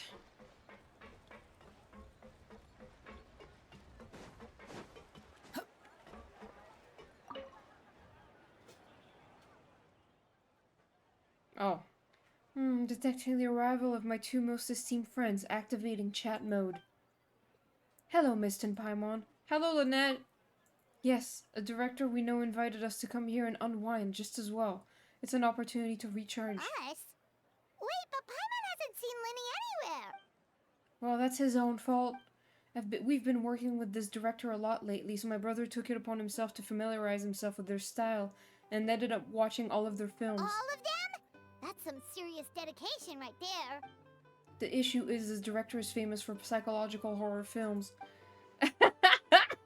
Linny got so into the plot twist that he didn't sleep properly for 3 days straight and ended up completely messing up his sleep cycle. Paimon had no idea Linny was so into horror films. I don't think he is if he couldn't sleep after that. He tends to get very absorbed in his magic show, so he probably finds it easy to relate to the characters. The way the director uses psychological suggestion is quite similar to how we use it in our shows, after all. My brother is still over at the actor's residence. If I had to guess, he's either catching up on sleep or analyzing those films. So that's why I'm out here recharging by myself. Well, that's a side of Linny we've never seen before. Now I'm curious about these plot twists myself. Which scenes is Linny focusing on in particular? Don't even think about roping Paimon into this! Me neither. I don't like jump scares or story that give you the chills afterwards. Pussy. Shouldn't films be relaxing? Something with beautiful visuals, or at least a simple plot that doesn't require too much thinking? Sounds like eclectic escapades would be more to your liking then. Wanna give it a try? Thank you, I've actually done so already. I really liked it. But maybe watching others would be even more entertaining. I get you. Is that really that entertaining? Still, if you're interested in the attraction, why not become a consultant? That way you'd get to see more of the visitors' reactions too! That doesn't sound like a bad idea, and as it happens, I do have a few days off before filming starts. But first I need help to help Linny pull himself together. I noticed an attraction nearby called Mellow Manor that looks really relaxing. Sounds like just what my brother needs to take his mind off of those horror films. Plus, some magic tricks require animal assistance, so it'll be a chance for me to learn more about their habits. Seeing as we're the hosts, why don't we invite Linny in person later on? Great idea! If we can get Linny on board, the Cheval Moran Film Fantasyland will be even more popular than it already is!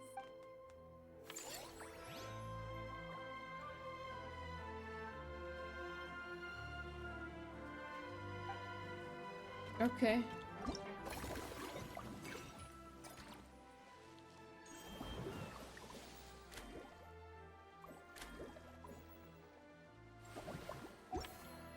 Quit following me.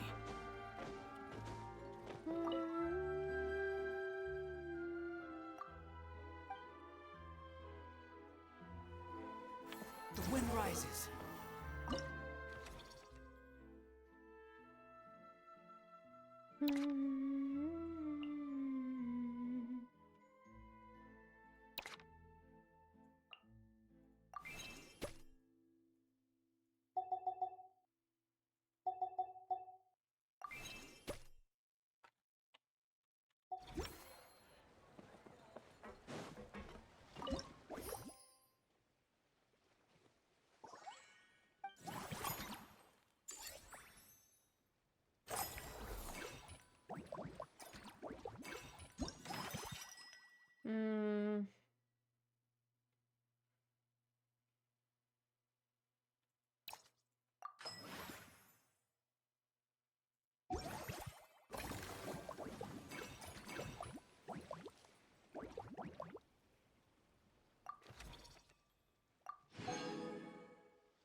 Dude.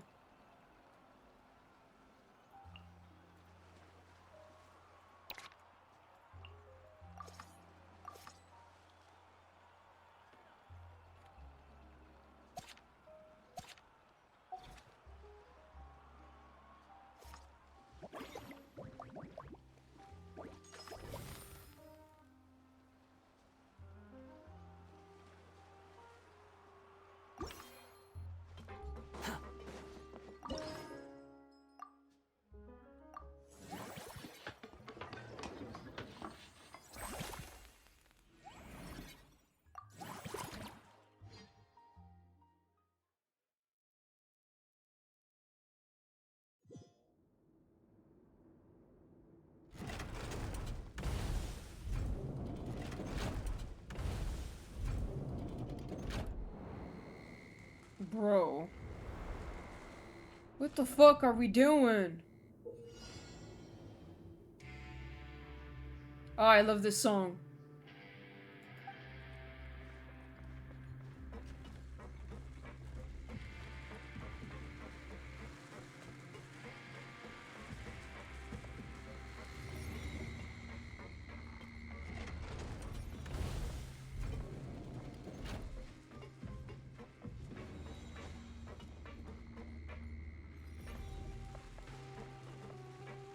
Dude, the Meripede OST is some of my favorite shit in Fontaine.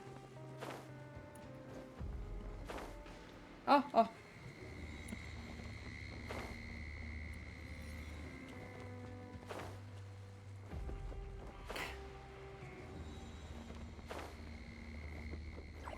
Holy shit, what the fuck?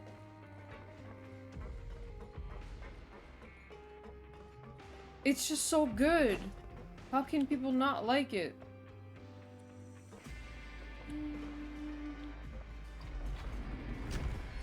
What the hell? Oh my god, no way.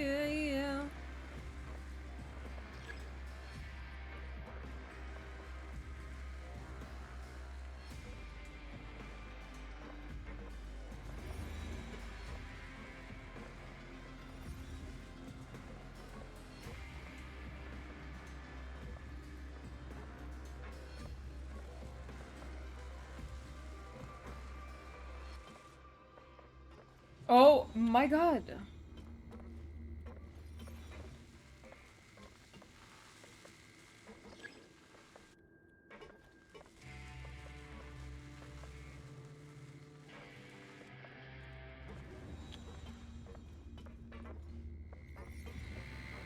Ow.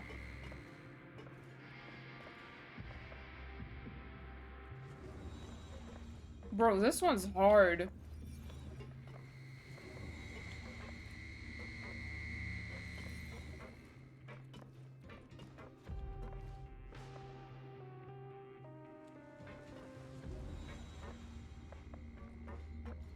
Huh? How can people not like it? What I say to anyone who doesn't like the Fontaine OST. For real. You brute forced it. Honestly, the Meripede OST is some of my favorite because it's just so different and cool. I mean, I really like the general Fontaine OST, but this one is just so fucking cool. I have eczema on my leg and it's really itchy. I hate it here, bro. Why? Why is it always this area?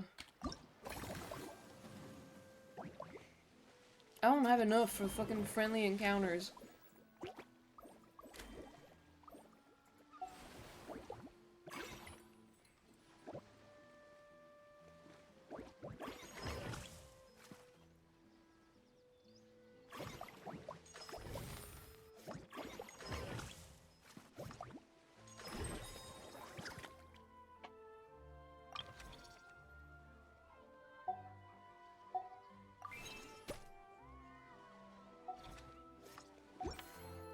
You think I've got a sharp tongue?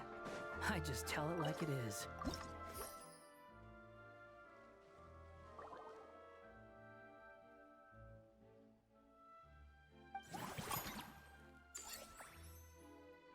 Dude.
slow. Alright, time to show off how fast I can run. I'm gonna go have a blast, then come back, calm down, and focus on running my fruit stall. Don't forget to grab some water. That's right. Last thing you'd want is to get too absorbed in having fun, then suddenly realize you're starving because you haven't eaten anything for hours. Funnily enough, Paimon can think of someone else with a bad habit of getting so into things that they forget to eat. No matter how busy you are, nothing's more important than staying well-fed, hydrated, and healthy. I heard my freak stall. That's gonna be me at cons. Same, Mag. It's just calling your freak stall. I wish the friendly encounters were like how it was during the Iridori Festival, just fun quests that unlock as you progress and had nice charactered moments. Yes! I kind of forgot how it was exactly, man. Also, I was just gonna say, anyone, like, does anyone feel like if they're listening to Paimon and not looking at the text or like the subtitles, y'all also feel like you're having a stroke? Because if I'm not looking at the text, I'm pretty sure I cannot register whatever the fuck she's saying. Because of the voice, mostly. No need to worry about me, guys. I do a lot of long-distance running, so I always make sure to bring some food and water with me. This time is no exception. Like, I was looking away from the screen for a minute and I really thought I was having a stroke. I was like, what the fuck is she saying? Wow, that was incredible! Yeah, man, I wish the audience could have seen it as well. How was it? Did you get through all the levels? It was amazing!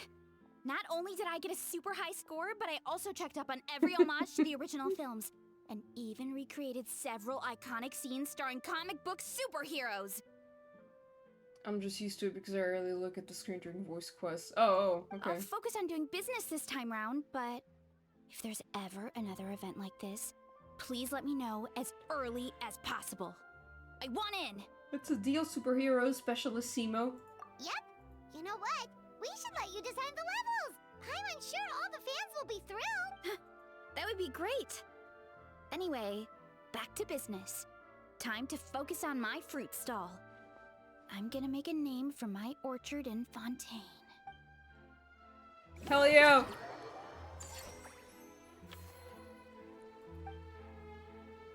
Wow! Yay!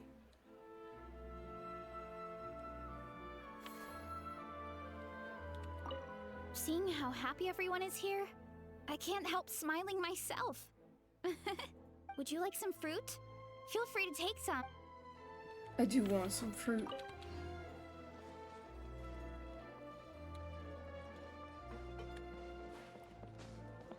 I still have some points for...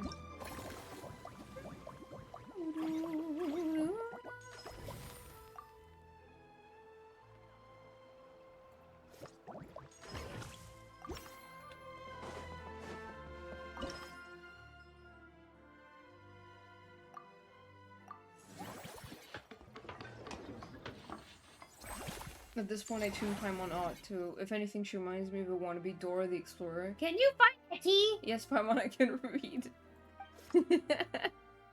Yeah.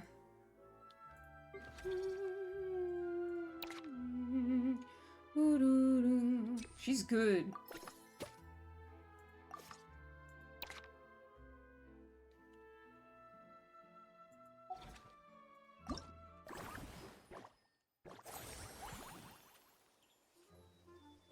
Okay.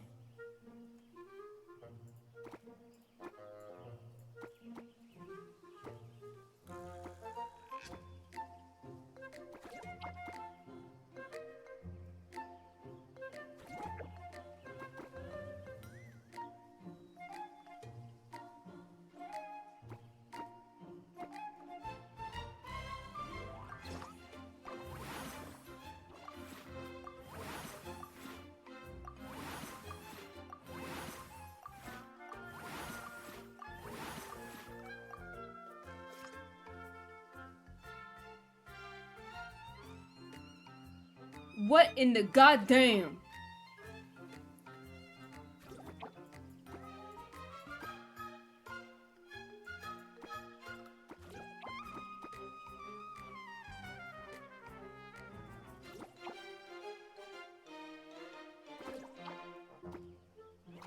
Dude.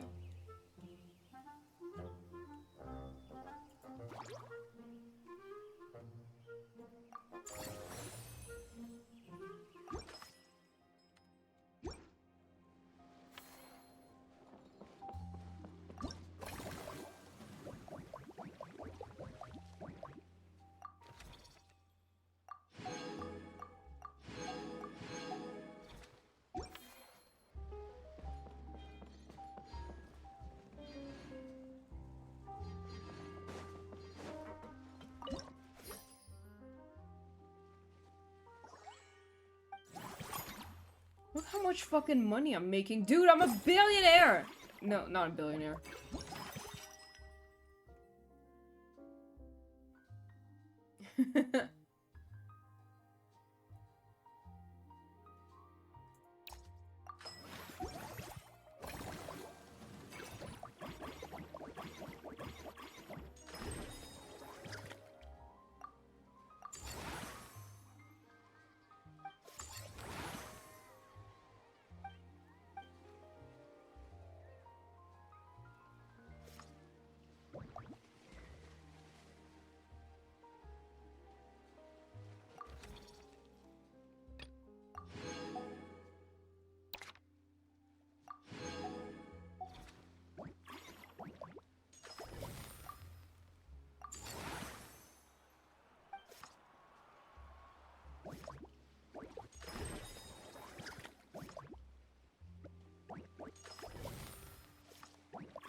Quit following me.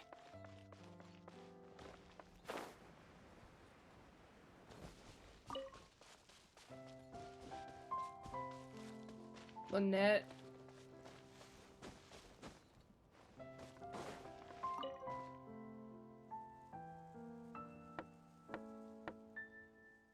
Lenny, I'm back. The Cheval film Fantasyland is so much fun, and there are loads of cute little animals. Come on, take a break from those horror films already.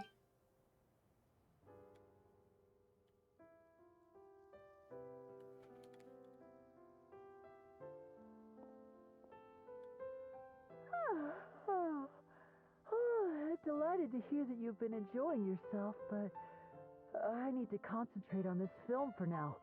Those animal assistants will have to wait. Okay. I just need a little more sleep. Every time I close my eyes, I keep thinking of new tricks. So tired. Can't sleep, but can't get up either. Why don't you come out and have a walk? That's right, Lenny. A change of pace should stop your mind from wandering. Wait, Traveler? Paimon? You two are here as well? Bro, I knew he would be like, oh my god, the Traveler's here?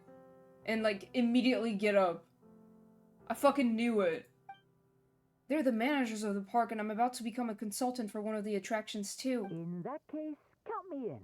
Not just for my own sake, of course, but to support my friends. Just give me a moment to freshen up. If there's one person Lenny can't say no to, it's you, miss. You're in a league all of your own. That goes without saying. I'm not exactly sure how long my brother meant by a moment, so why don't we meet back up at the venue? Sounds good! Getting Lenny to cheer up and visit the amusement park's surely our greatest success yet! Fucking gay ass.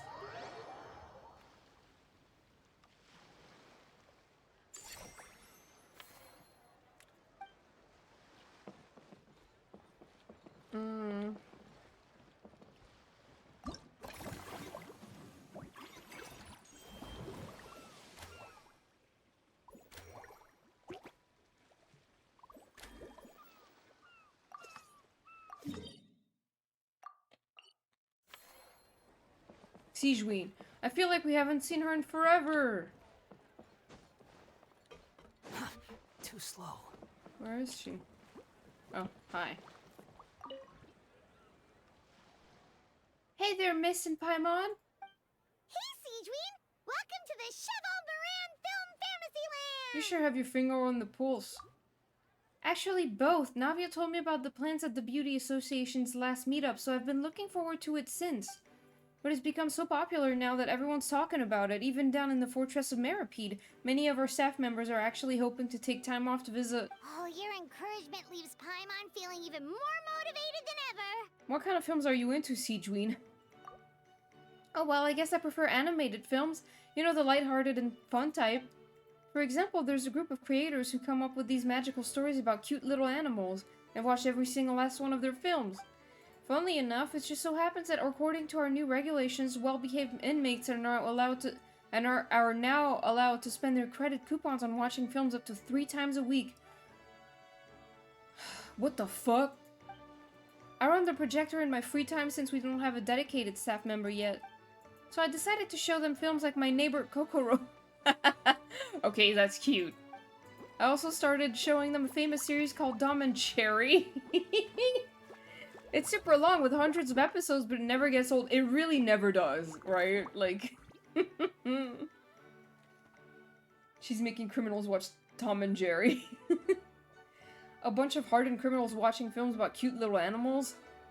But now they've got films to watch. Even the ones who used to cause trouble might settle down a bit, right? I don't know if Tom and Jerry are, like, cute, but they're, like, pretty unhinged, I would say. We have our very own animal-themed area, by the way. We call it Mellow Manor. Customers are calling it the most relaxing place in the park. It is, like, one of those timeless things, right? Are they still playing Tom and Jerry episodes on TV these days? Because I remember I fucking loved it as a kid. It was so funny. Like, it was already old back when I was a kid, but, they were still running them. Yeah. I've been there already. I wasn't expecting it to be so fun. There were all kinds of animals living together, ones I never even imagined. It almost felt like I'd stepped into the film Zoopolis. If you've got the time, why don't you come back every day? Oh, you mean we could invite Sigeween to be a consultant at Mellow Manor? Now that you mention it, that sounds like a great idea! Sigeween's great at caring for people, and she's so warm and gentle. Looking after animals should be a piece of cake! A consultant? Yeah, like someone who gives advice and tells the park staff how to do their jobs better. For my friends here, the universal experience was that they didn't like it. They didn't like Tom and Jerry? How do you not like Tom and Jerry? That is a thing, I guess, that will confuse me. Like, how does one not like Tom and Jerry? The workload won't be too heavy, but it's important work. Besides, you'll mostly be playing with the animals. That sounds like a lot of fun. Sign me up. As it happens, things aren't that busy in the fortress right now. Had I known you were recruiting for this position earlier, I might have even applied myself. But before I start, I have to make arrangements for the medical team in my absence, borrow some related books from my doctor friends, and last but not least, prepare gifts for the animals. If it's not too inconvenient for you, why don't we meet up again on Marcotte Station sometime soon? No inconvenience at all. With Sigeween on board, Mellow Manor's gonna be even better than before! Paimon has a feeling our revenue's gonna shoot through the roof! I guess it's a cultural difference in what we find funny, maybe. I know many people who didn't like the humor in these kinds of cartoons. Yeah, I guess that's fair. I personally, I found that one very funny, along with Ed, Ed, and Eddie. That one was fucking hilarious as well.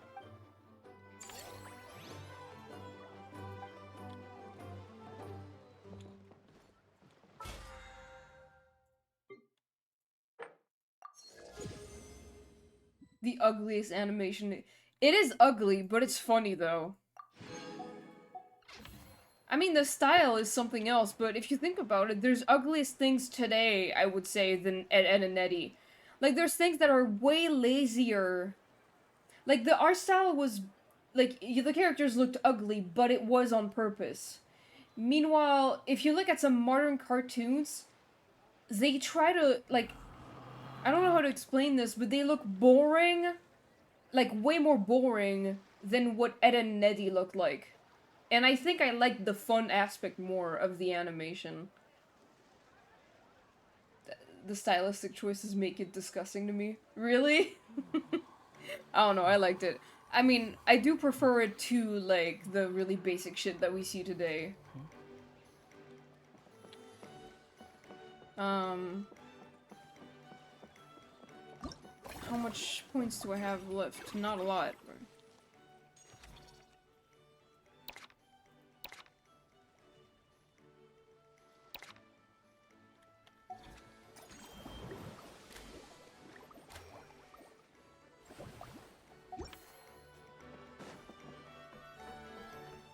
You're okay.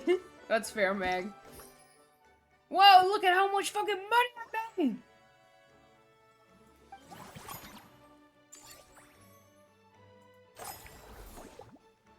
Yeah. Yeah, I get it.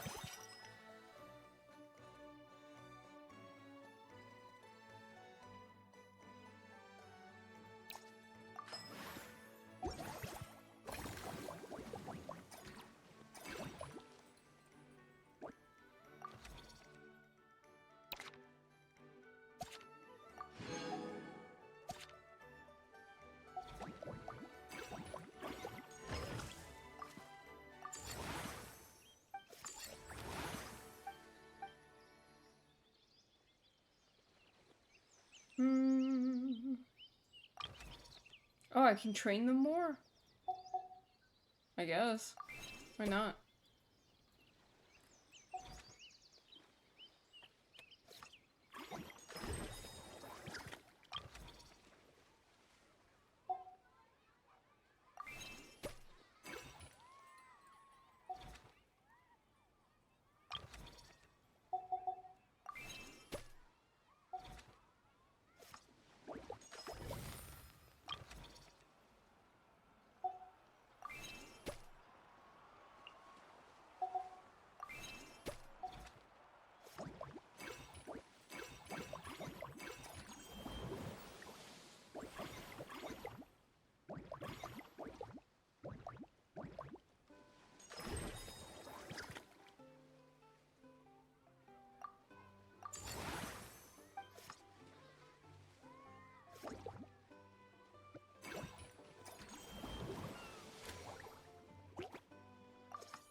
Oh, Lenny!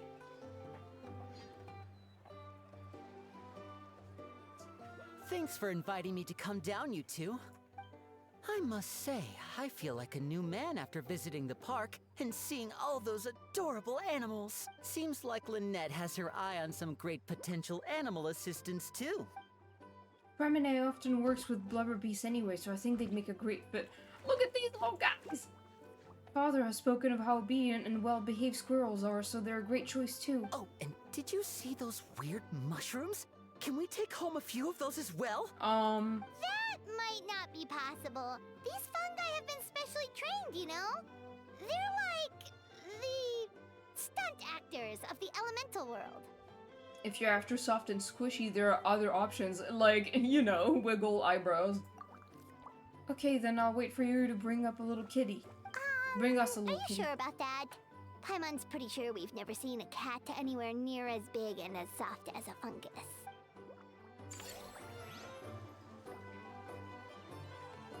Okay. Lenny! I feel so much better after seeing those animals. They're also carefree. The other two attractions were great too. In fact, they've given me a new idea.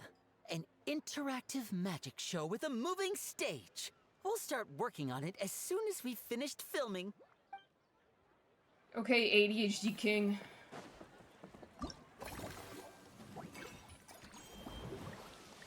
Oh, Farina.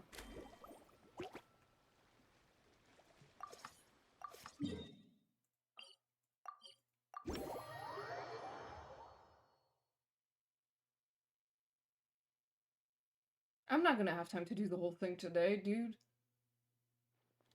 No way. But that's okay. I had a lot of fun anyway. You're here! I've prepared 2 boxes of books about animals. We should be able to find a solution to any health issues they might have right away. So well prepared, that's reassuring. Forget health issues. Paimon wouldn't be surprised if she could actually chat with the animals once she's done reading. Oh, wait, head nurse, please don't go. Phew, boy, am I glad I caught up with you. One of the inmates has become obsessed with those magical mouse munchies from the animated films you've been showing them, and tried making some himself with 3 days' worth of welfare meals. What? He ended up giving himself food poisoning, with symptoms we've never even seen before. Please, we need your help. We warned them not to make those films, not to take those films too seriously. But if you've chased me all this way, things must be pretty serious. I'm really sorry. I'll have to ask you to help me take my luggage to the amusement park for now. Before you arrived, I was thinking through some emergencies that might occur with the animals. I even started putting some suggestions together. You can give them to the staff at the Mellow Manor in advance. They should come in handy soon. No rush, we'll be waiting for you. Bye. Sejuani sure has it tough. Not only does she have to worry about taking care of her patients, she also has to clean up after those troublemakers. Why don't we prepare something tasty for her? It might help lift her spirit.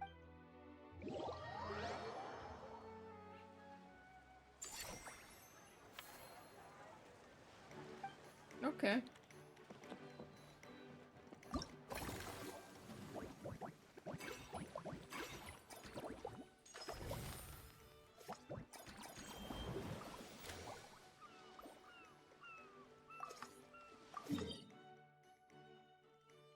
Dia!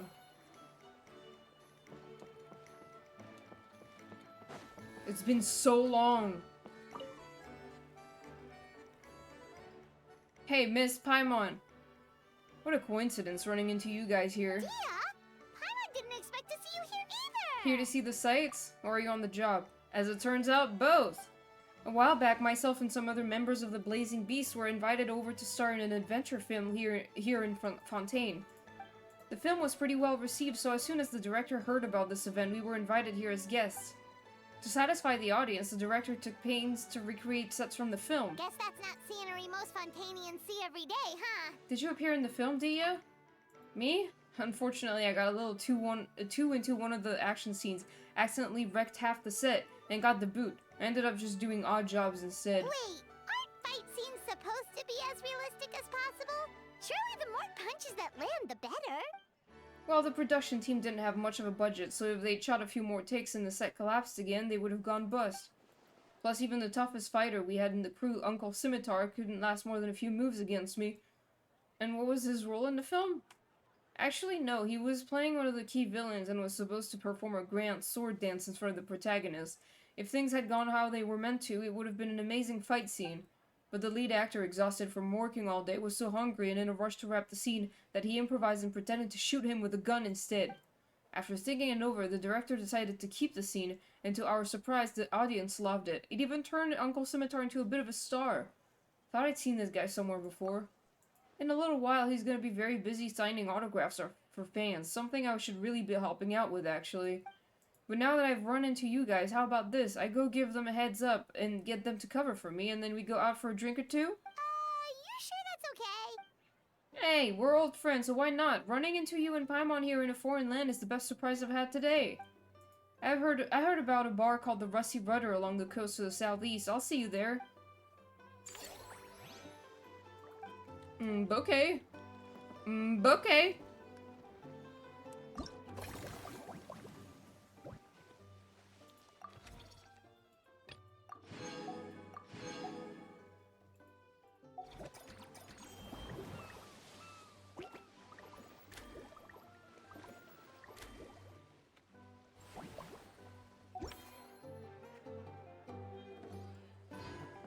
Quit following. Hup.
There's no need to exchange pleasantries.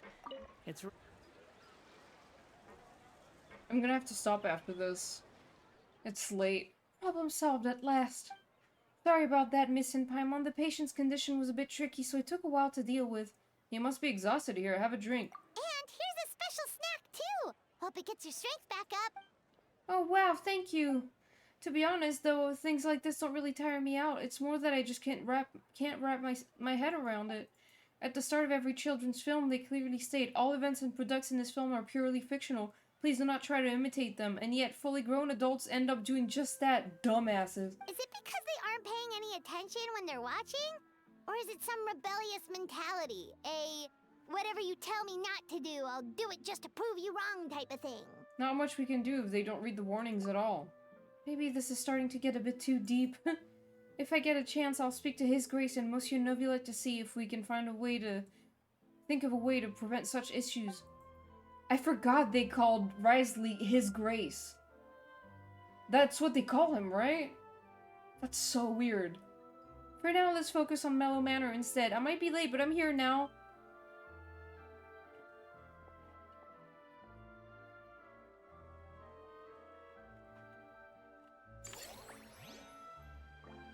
Let's go, dude.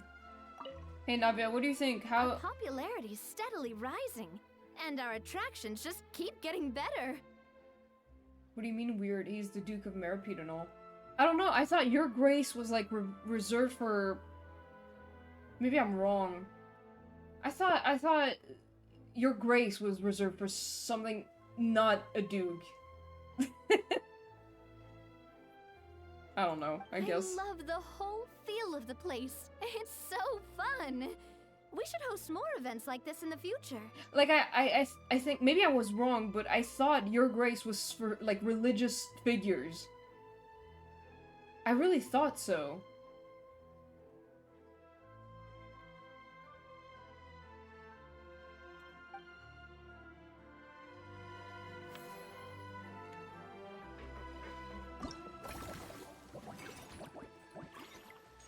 Oh my god, dude.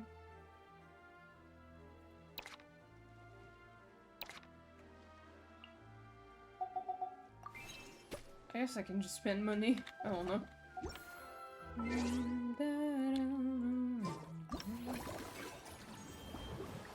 Okay, I'll do one more because I have time, but after that I'm gonna... They're really short, so I'll do this right now, but after that I really need to go.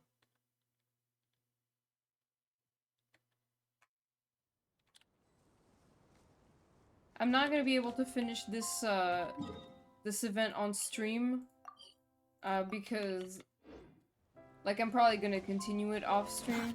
Too slow.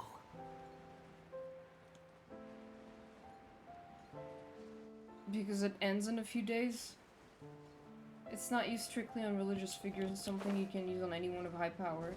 My villagers in Animal Crossing refer to me as Your Grace all the time. What? They do? Why? I mean, it's kind of funny if you think about it, because he actually was a poor orphan and all, and then boom, His Grace, the Duke of Meripede. It is kind of crazy.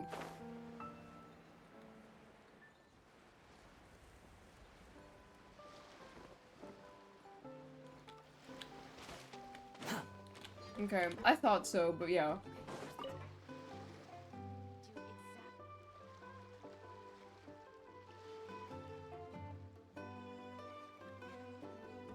Here you are. I took the liberty of ordering you a Misty Sunrise. It's basically Buell fruit Buell fruit juice, but flavored with Maritime flower and Palo Lotus extract. For Paimon, I picked Cloud Top Slumber, a special blend of milk and single origin Yaowan tea, topped with whipped cream and sugar. What the hell? Ah, they both sound delicious. But how come you seem so familiar with this bar when it's your first time here? Paimon's never even heard of the drinks you ordered us. We wouldn't even know where to start. We'd never have thought of ordering drinks like these. All part of the job. Being a merc mean adapting to a new environment. You get used to dealing with the unknown. Taverns in different parts of Tibet all have unique customs, sure, but you pick up some tricks when it comes to chatting up bartenders. I propose another way to refer to Risley, the Dude of Meripede. That's already how I refer to him. The dude of Meripid, you know. The one with the big boobs. The dude of Meripid. Because I am gray asexual mist when you know that your grace is the perfect thing for them to say.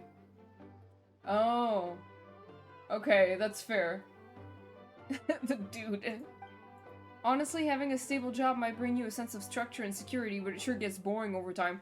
Thank you, Dia. Never a dull moment when I'm with you guys, though. There's always something unexpected to keep me on my toes. I like to think we're pretty down to earth.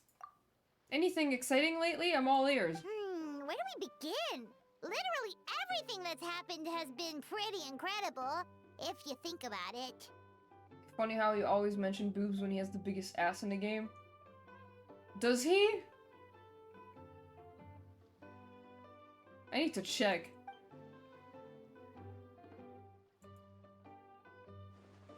The dude of Meripede with the ass and the boobs. The jobs you've taken on are no joke. If a merc was to price them, anyone would be worth what some merchants make in 6 months. Which reminds me, have you ever thought about part-timing as a hired sword? Every now and then, the Blazing Beasts receive commissions from some really far-flung places. If you guys were on board, we wouldn't need to cut deals with outsiders. Huh? So we could become mercs too? Sure, sounds like a pretty cool title. Well, who says you can't be both? You're also an honorary knight of Mondstadt, right? As far as I see it, every new title is a new opportunity, a foot in the door wherever you go. No one's got, like, fucking exclusivity with me. Like, I feel like that should be a thing. So I could get paid more. Besides, with your skills, who dare to push tasks on you? If it suits you, take it. If not, just turn it down. You'd be the ones calling the shots. That actually makes a lot of sense. When you think about it, it's not all that different from adventure commissions. Who knows? Maybe we'll find jobs where we can help a lot of people while also bringing in a nice chunk of Mora. Wouldn't hurt to build connections with Dia's Eremite friends either, would it? Sure, we can try it out. Awesome. In that case, I'll have a word with my guys and gals when I get back. I'll try to get you first dibs on the best and most lucrative jobs.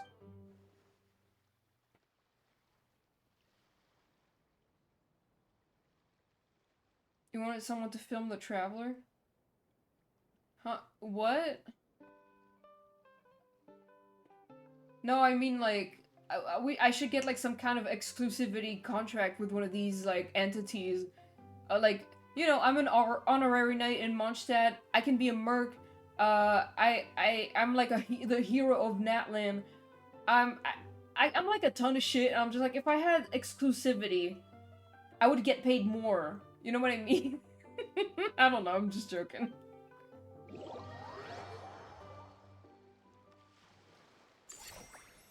He has such decent cake, that my roommate wrote a whole violet fic about Nivi not understand what cake actually means in some context, thus expecting a literal cake.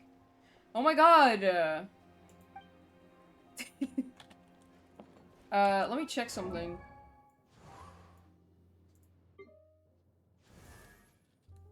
I mean, yeah, it's mostly hidden I guess so, you're right. Damn. Love his personality. You know, P.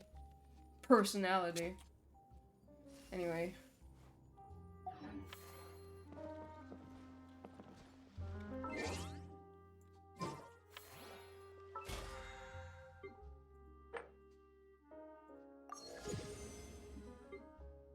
I bet I have like 1 billion primos right now.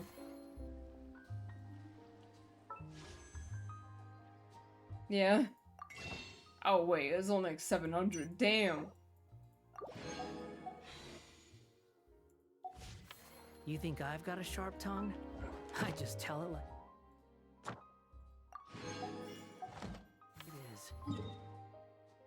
I need to stop playing because I have work tomorrow. But it is a fun event. I like it. I think it's more fun than the potion event. The potion event got like really repetitive after a while. And it feels like they didn't really do anything with the potion making storyline. So Thank you for completing. It just felt kind of pointless. I don't know, there's more to this. There's like character interactions that are cool and nice. The little story things. I think it's cool. I enjoy the potion one more. Yeah? I mean, it wasn't bad. It's just like, I liked it at the beginning, and then it quickly got boring for me, I guess. But this one is like, there's repetition in the sense that you get to, like, do the same thing every day, but like there's also more mini games that unlock like more stages, and then you have character stories and stuff. Really? Damn. I like the potion one was okay, but I got tired of it real quick. Okay, fair enough.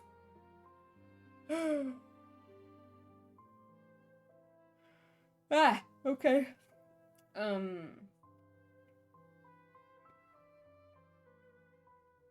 dislike how how this one mixes everything up. Like you have to play a minigame and talk to characters every once in a while. Yeah, I guess that's what I like about it personally. That's fair. I get it though, yeah, for sure. Alright, I'm gonna stop playing for now. What the fuck? Hold on. Yeah, okay.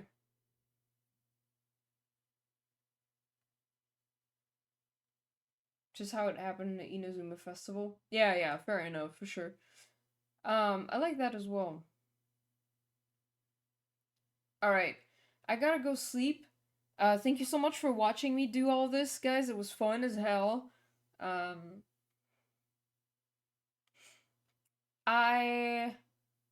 the fuck? I thought there was something moving on my hand. I got scared. I'm gonna be back on Friday for more Outer Wilds. Yes! And, I'm not gonna stream this Sunday, by the way, because it's Mother's Day here, and I'm gonna be at my parents' house to celebrate. I'm going to a Lebanese restaurant. I don't know what to expect. I've never had Lebanese food. I've heard it. Apparently it's really good, but we'll see. It's exciting. Lebanese! Thank you. Sweet Cousin Scar dreams to you guys.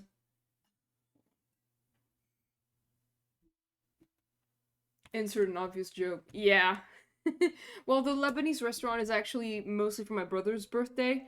We got stuff from my mom also. But yeah. So yeah, I'll be back on Friday, and then no stream Sunday. I'll just be away. But thank you again for hanging out. Appreciate it. Let me see who I can raid.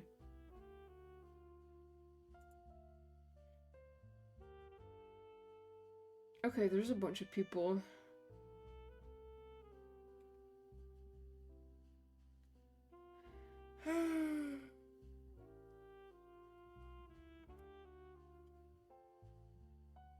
There's Visual Neon who's streaming right now. Visual Neon. I don't know what they're doing. They're doing like a just chatting thing, but I don't really know. Is it a karaoke stream? I think maybe.